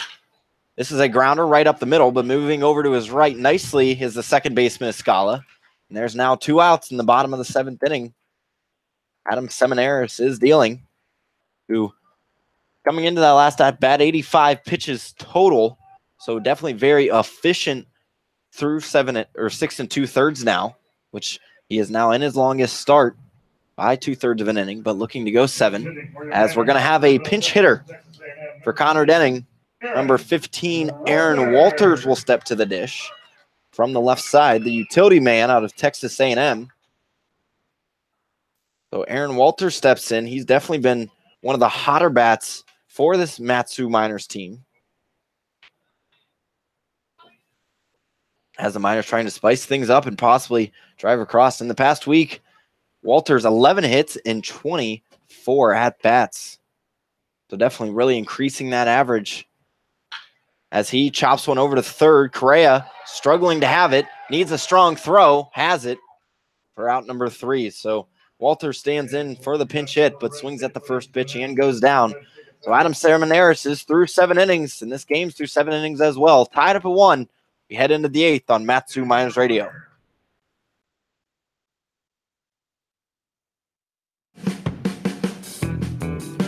Mat-Su Miners Internet broadcast is sponsored by the Napa Auto Parts of Alaska and owner Jim Ruda. Stop into one of your locally owned and operated Napa Auto Parts of Alaska and ask about a Mat-Su Miners jersey giveaway. So stop in and enter for your chance to win today.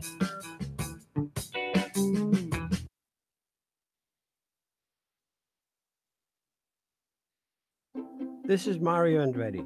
You know me as a race car driver, but I'm also a Meals on Wheels volunteer. I've raced against the sport's biggest personalities, but I've never met more vibrant, amazing people than the seniors served by Meals on Wheels. You can make a difference by dropping off a hot meal and saying a quick hello. So, America, let's do lunch. Volunteer your lunch break at americaletsdolunch.org. This message brought to you by Meals on Wheels America and the Ad Council.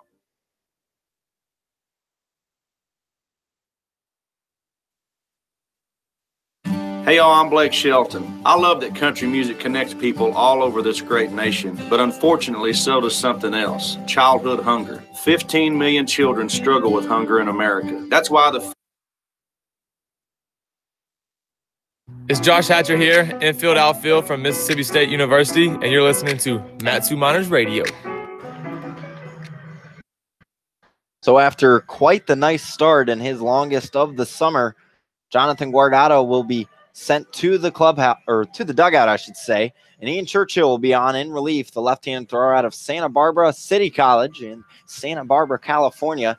Before we get to Ian, go through Jonathan's stats, which were pretty great tonight, but this game is tied up at 1, so right now he's set at a no decision. Guardado through 7 innings pitched, 3 hits, gave up 1 run, which was earned. Only walked 1, but only struck out 1 as well. So as I mentioned, we're tied up at 1 here in the top of the 8th inning. The Bucs will have Enos, Calaccio, and Escala will be the first 3 batters to face Churchill, who's been pretty good this year. 5 appearances, 3 have been starts, a 4-0 record with a 1.54 ERA and 23rd and a third innings pitched. He's struck out 25 and only walked 5 as well. As Guardado, a perfect on the knob, 100 pitches thrown through those 7 innings. So definitely some efficient work from the man they call Johnny G here in front of a packed house tonight in Palmer, Alaska at Herman Brothers Field. So we're ready to get this 8th inning going, tied up at 1. Churchill's first pitch misses high and away to Logan Enos, who's 0 for 2 tonight. So his woes against the Miners continue, as currently he sits 1 of 17 against Mat-Su.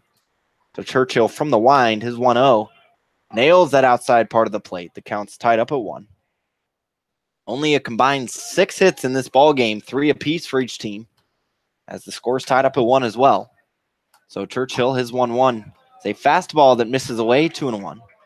This is definitely the latest we've seen Churchill come into the game in relief appearances.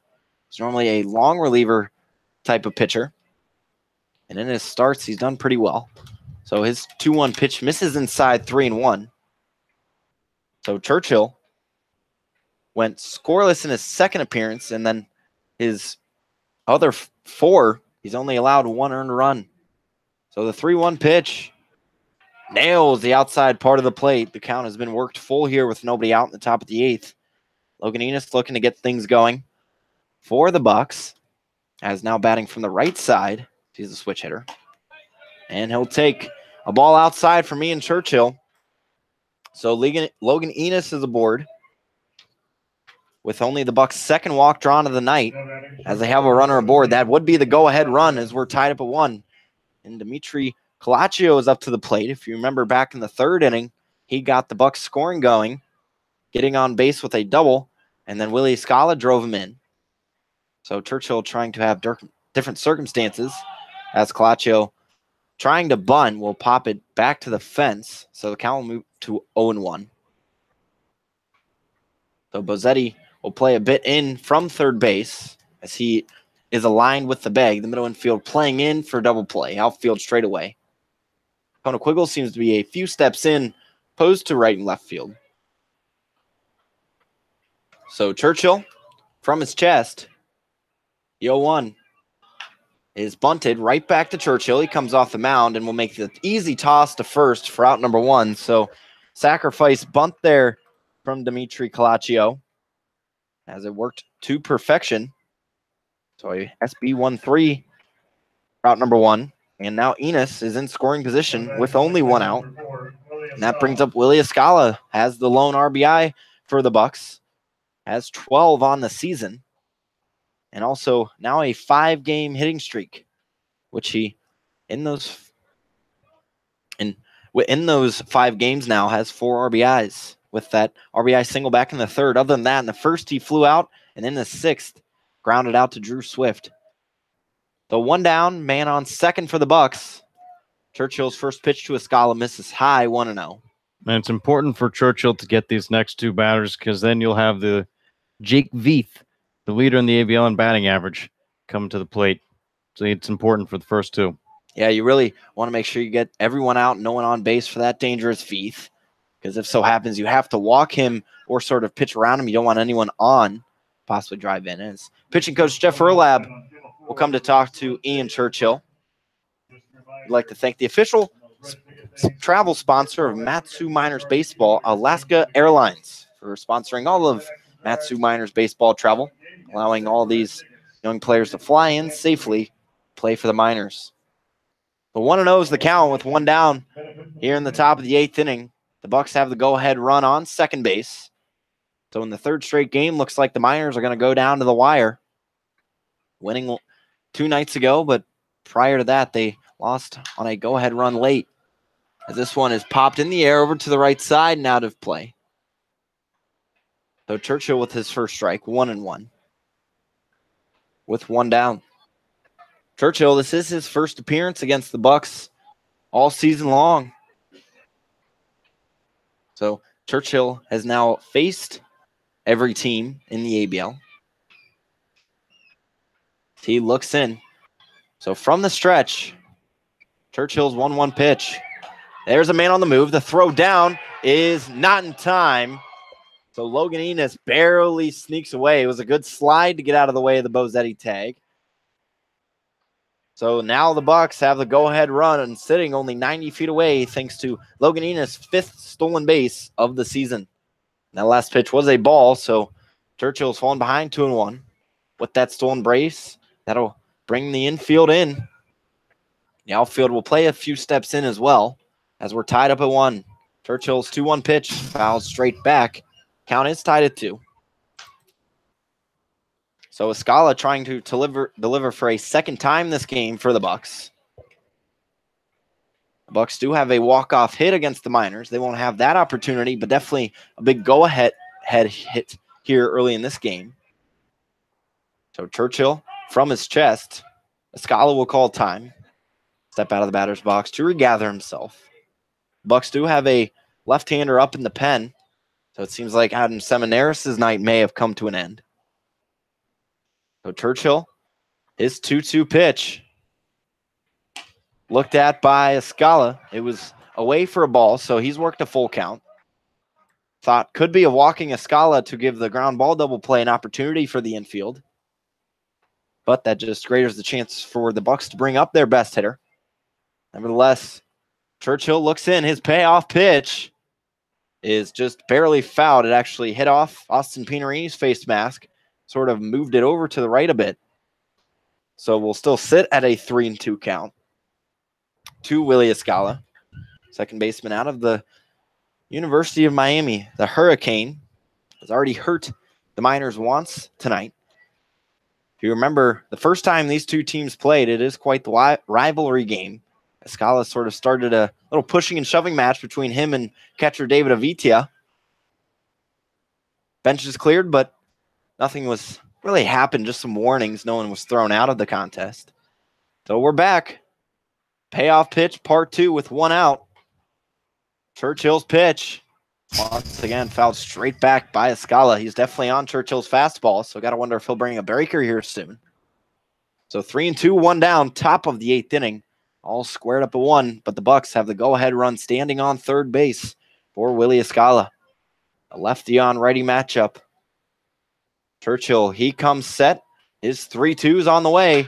Escala, hard ground ball over to Swift, swallows it to throw home. Pinarini's tag is applied. Enos not even sliding as he just kind of gave himself up right there to Austin Pinarini. Beautifully executed play. That's why you bring the infield in. Absolutely. Great job by Drew Swift. Fielded it cleanly because you can't throw if you don't have the ball. Knew what he wanted to do as soon as he had it. Fired it over to Pinarini at home plate. Nice job from Swift. An excellent pitching there from Churchill with the 3-2 count. You got to be careful, but got Escala to ground out, or rather ground to Swift, as he is now on, as Escala now on first with 2 outs here in the top of the 8th inning. Tyler Malone will step to the dish, the left-handed hitting left fielder. Malone has sort of been struggling in his 5 games, now 6, just 1 of 23. Churchill's first pitch to Malone is skied into center field. Kona Quiggle coming in, calling everybody off. Can of corn for out number 3. And Ian Churchill gets into a bit of a mess, but cleans it up. And we're still tied up at 1 as the Miners bats will step to the dish in the home half of the 8th inning. Tied up at 1 between the Bucs and Miners on Matsu Miners Radio.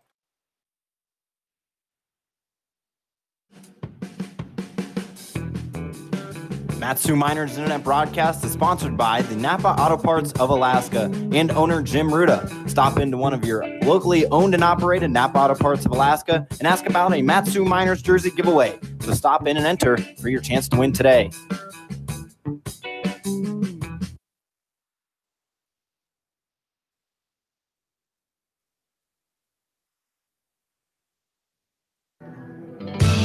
The Alaskan Railroad and Operation Lifesaver would like to remind our friends and neighbors when approaching a railroad crossing, always expect a train. Look, listen, live.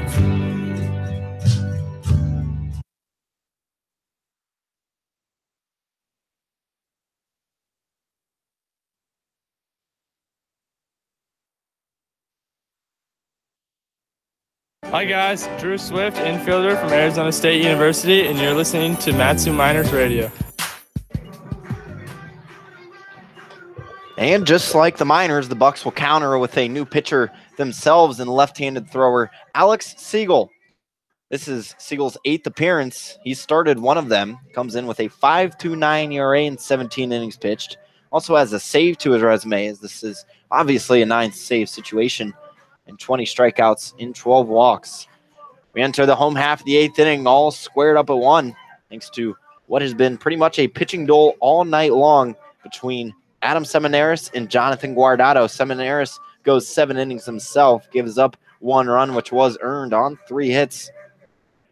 Struck out 2 tonight, Seminaris. So his streak of scoreless innings did come to an end, but still a great start for Mr. Seminaris, and definitely giving his team a great chance to win this game and extend their season, or to give themselves a season series lead. But the Miners looking to do the same, as we're tied up at 3 in that department.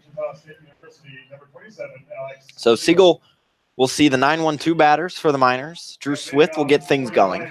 Drew Swift, not new to leading things off. He started the season as leadoff batter for the Miners, but due to some lineup changes and trying to figure things out, sort of moved to the lower part of the order. Now has settled into a 9-hole spot.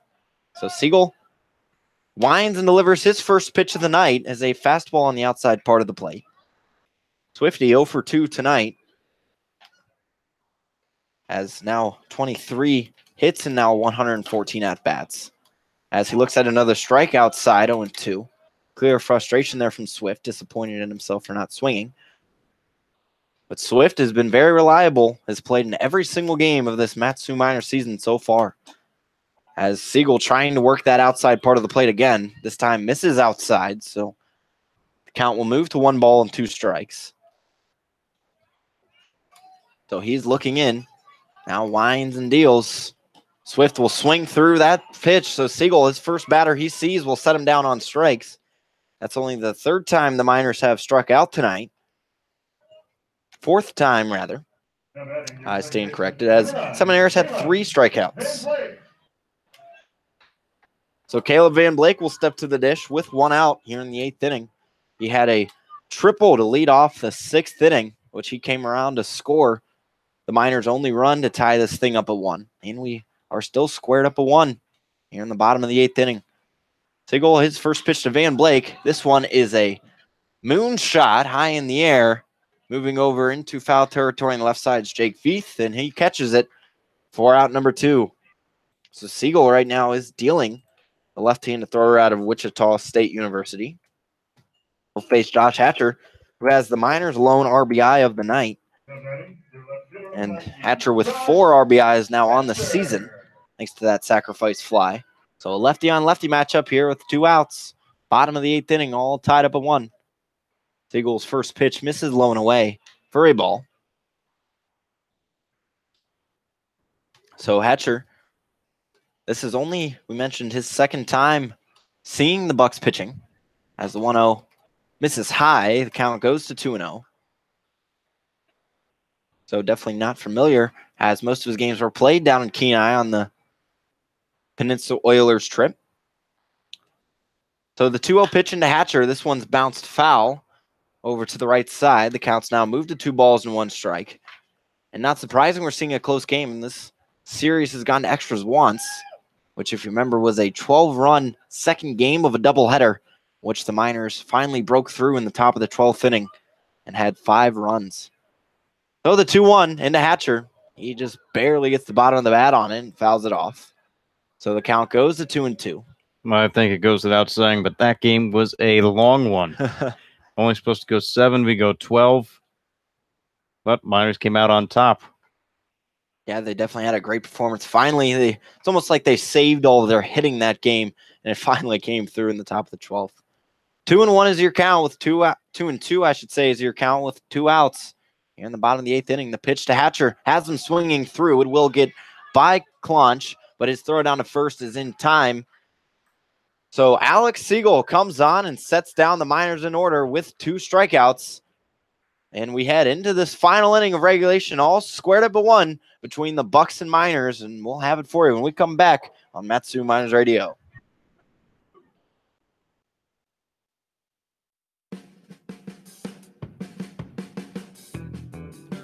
Matsu Miners Internet broadcast is sponsored by the Napa Auto Parts of Alaska and owner Jim Ruda. Stop into one of your locally owned and operated Napa Auto Parts of Alaska and ask about a Matsu Miners jersey giveaway. So stop in and enter for your chance to win today.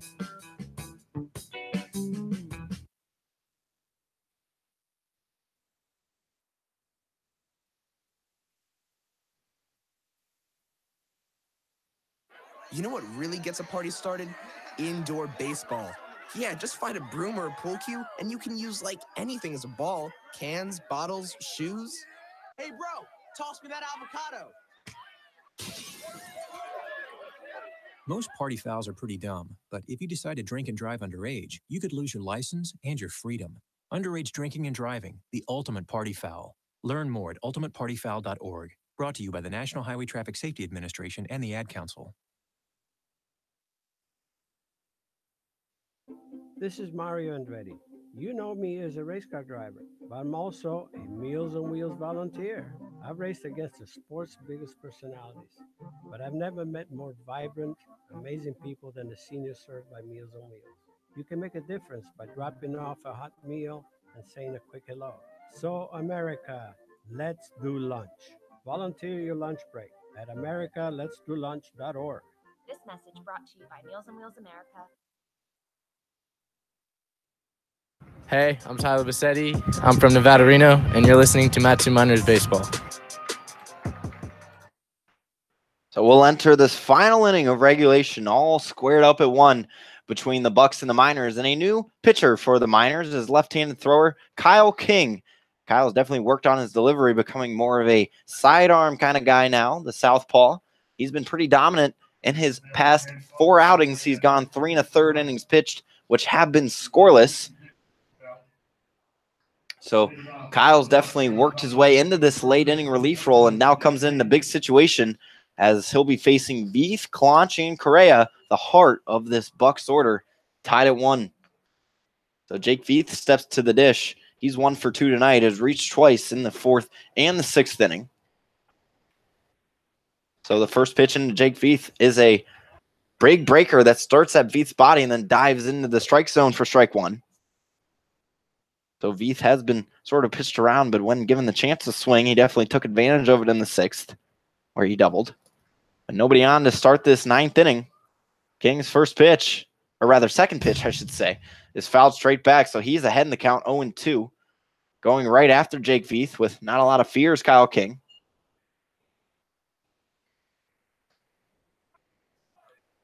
So 0-2 is the count as King looks in. His pitch just misses to Jake Veith, so the count moves to 1-2. So Kyle, this is his 8th appearance. He did have 1 start, has a 1-on record with a 3.11 ERA and 8 2/3 innings pitched. So he takes a deep breath. His 1-2 on the way. Lined a 1-hopper to Drew Swift, makes an excellent play in the throw to go along it as well. Drew Swift with an excellent display of the leather right there. A hot 1 shot off the bat of Jake Veith, but Drew Swift was ready to make the play, and we have out number 1 of the 9th inning, and it seems like Kyle King's day may come to a close just after that first out, as Kyle King has almost come to known in this Myers bullpen as the left-handed specialist, as Ben Taylor makes a mound visit, and it will. That'll be the day for Kyle King. So he sees 1 batter, and he gets Jake Veith down, the toughest batter in the Bucs' order to go down. And when we come back, we'll have a new pitcher for the Miners on Matsu Miners Radio.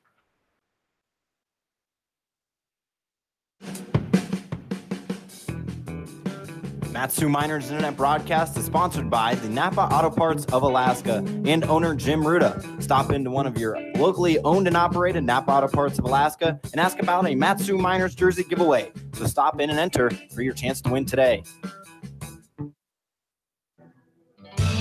The Alaska Railroad and Operation Lifesaver would like to remind our friends and neighbors when approaching a railroad crossing, always expect to train. Look, listen, live.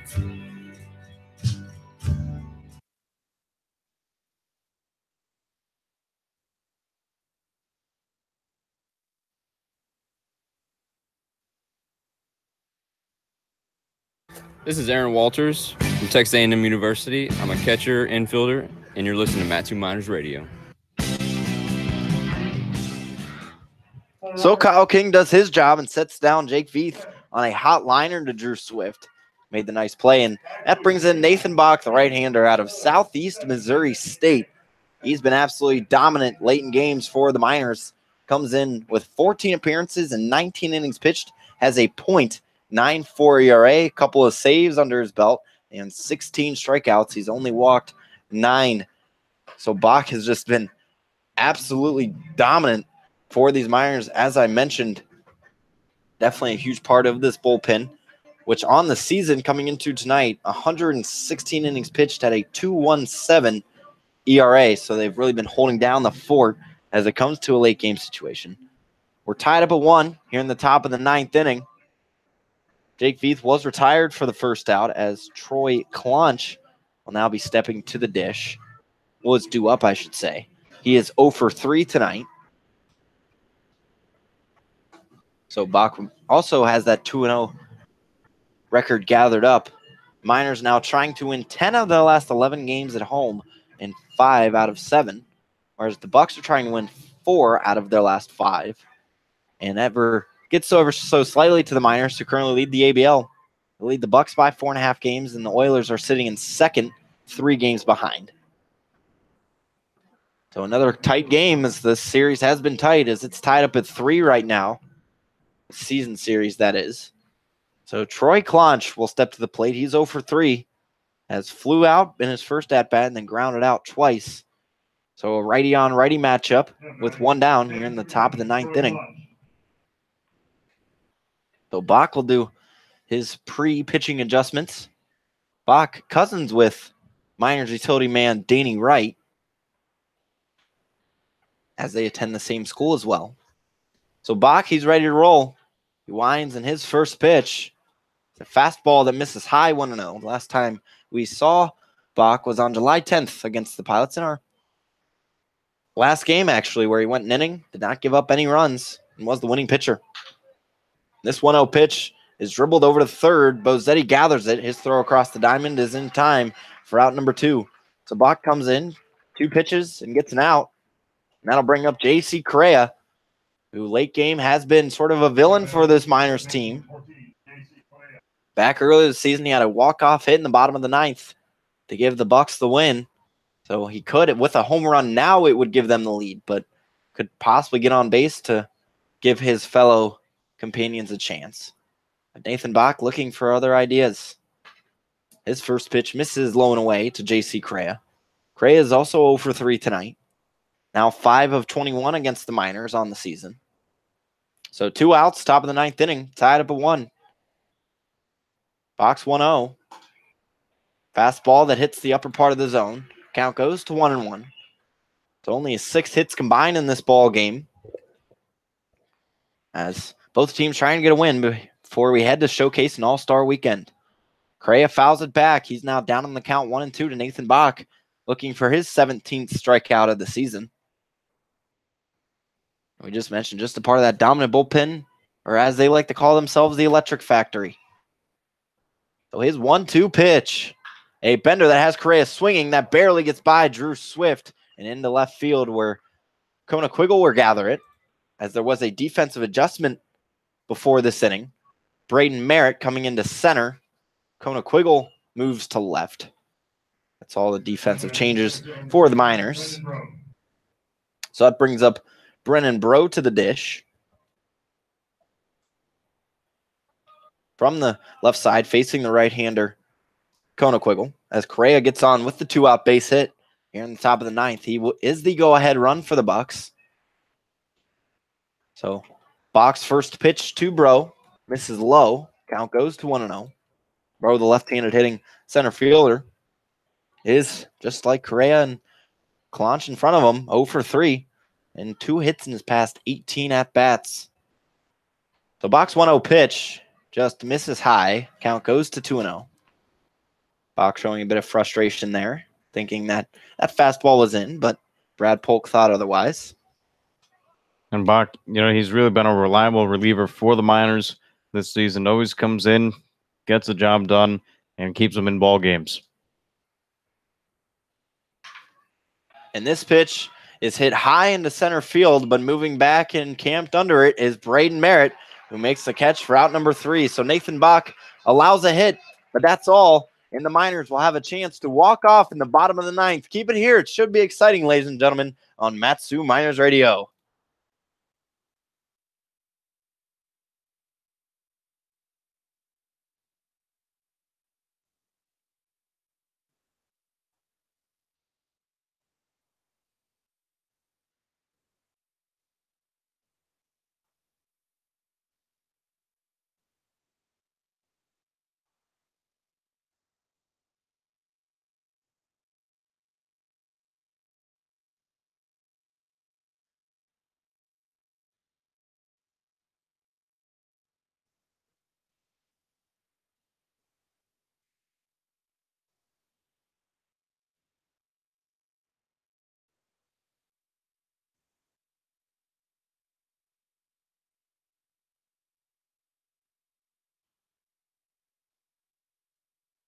What's up, guys? This is Spencer Henson, infielder at Oral Roberts University, and you're listening to Matsu Miners Radio. So Alex Siegel will be on the pitch this bottom of the 9th inning, tied up at 1. Miners with a chance to walk it off here at Herman Brothers. They've done so once already this year, thanks to Kona Quiggle. He is due up in this inning. He is on hole currently, as Spencer Henson will lead things off, followed by Pinarini and Quiggle is in the hole spot. So we're tied up at 1. Bottom of the 9th between the Bucs and the Miners. This season series is also tied at 3. The Bucs have a walk-off win themselves thanks to J.C. Correa. Back when this game earlier was in Anchorage. There was a game earlier in Anchorage. So Henson is definitely a bat that you'd want up, especially the heart of this Miners order. Henson tonight's 1 for 3, had a base hit back in the first inning, has grounded out twice since. But Henson came into tonight with 3 home runs in the previous 2 games. Has that pop, and with only a solo shot needed, a high probability that with one swing of the bat, this thing could be over with. Henson's got the pop to do it. He's got the experience, the veteran presence, enough to keep his composure here in the bottom of the 9th, and we'll see what happens. So Siegel's first pitch to Henson, he's swinging. It's hit pretty hard and high, but foul over to the right side. Henson also is tied for first in the ABL with home runs. He has 5 of them. So also tied for third in doubles with 8. So Henson really seeing the ball well. A lot of pop in his bat out of Oral Roberts. So Siegel looks in his 0-1 pitch to Spencer Henson. This one's fouled off to the right as well. So Henson a bit behind Siegel's pitches. And it's fallen behind 0-2. Henson's only struck out 14 times on the season, as Siegel has struck out 20 batters through 17 innings. He's ahead in the count 0-2. So he winds and deals, but misses outside with the fastball. The count goes to 1-2. To the right-handed hitting Spencer Henson and left-handed pitcher Alex Siegel on the mound for the Bucs. This thing is tied up at 1 in the bottom of the 9th. Siegel's 1-2. Just barely hits the outside corner. Brad Polk wings up Spencer Henson, who is in complete disbelief as he takes a slow walk back to the dugout. But that is the first out here in the bottom of the 9th inning, as Alex Siegel now his 3rd strikeout of the night. It was a good breaking pitch on the outside corner against Henson. You know, might have started outside and curled around the corner and maybe hit the zone, but now Miners have to try to get one across it. Only 1 out. This definitely would have been a tough pitch to hit for Spencer Henson as Austin Pinarini steps to the dish from the left side. He looks at a strike that's low in the zone from Alex Siegel. Really has that breaker pitch working.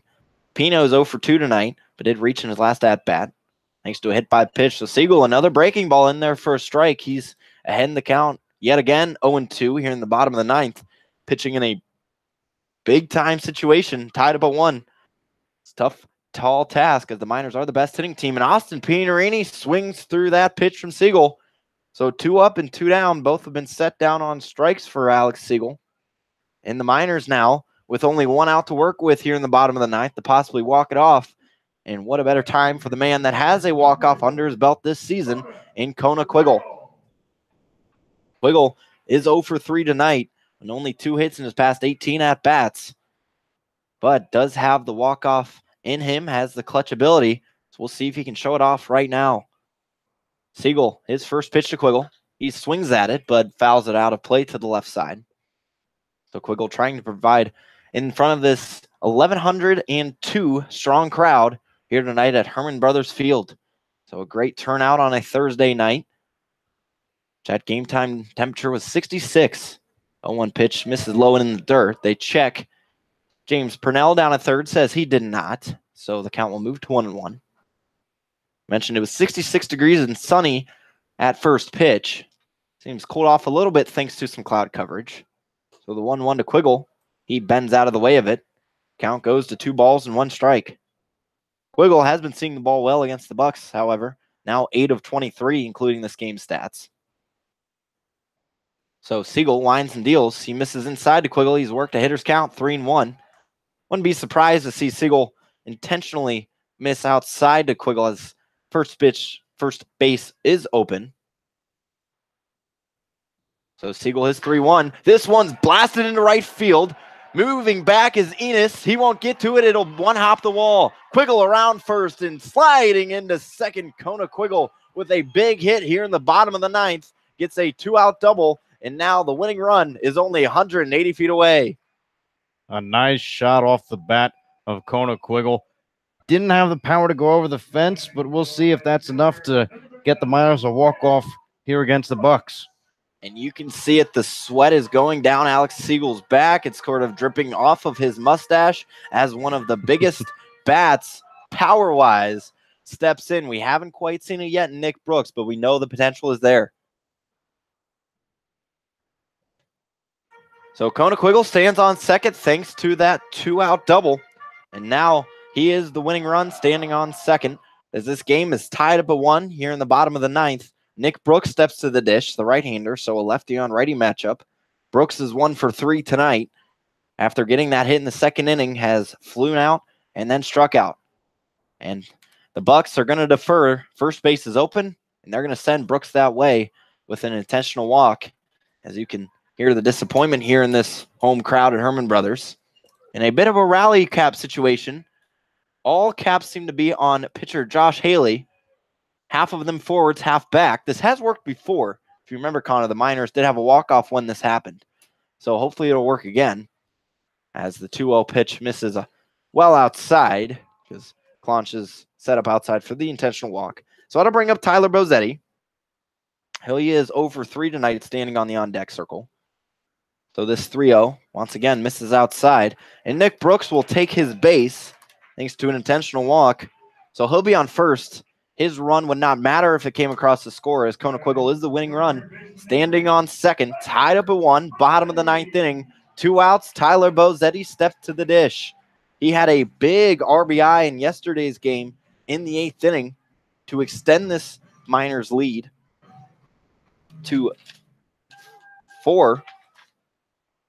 Was the 4th run of the game. So Bozzetti trying to deliver big again for the Miners right now.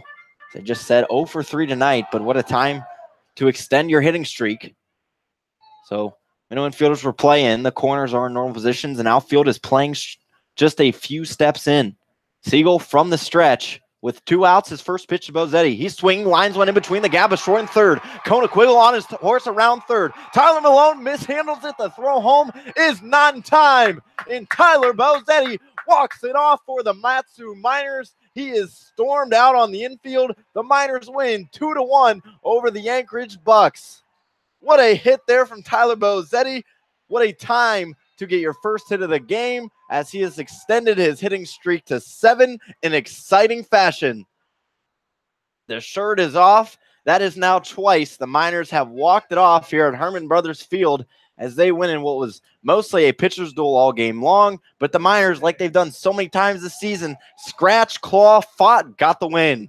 Amazing job by the Miners pitching staff today. And the bats, they went against a tough pitcher in Adam Simoneris. They were able to get a run off of him to tie the game, win it here in the bottom of the 9th in front of 1,102 residents here at Herman Brothers Field. Just an amazing job for the Matsu Miners as they stay atop the ABL. And you know Tyler Bozzetti is a guy that wants to be in these big situations. He said yesterday that he wanted to go up, especially with the game tied. He provided with the sacrifice fly. Tonight has a big hit, and Conequiggle coming in to score that second and winning run for the Miners. So with this win, that improves the Miners to 21-12. They will definitely stay atop of the ABL, and the Bucs will fall to 15-7 on the season. This is the final game between the Showcase and All-Star games this weekend, which will all take place at Mulcahy Stadium in Anchorage. We will be on the call and be there for all of those games. Definitely tune in for the All-Star game. It should be a fun one, as we'll have a little interesting broadcast for you.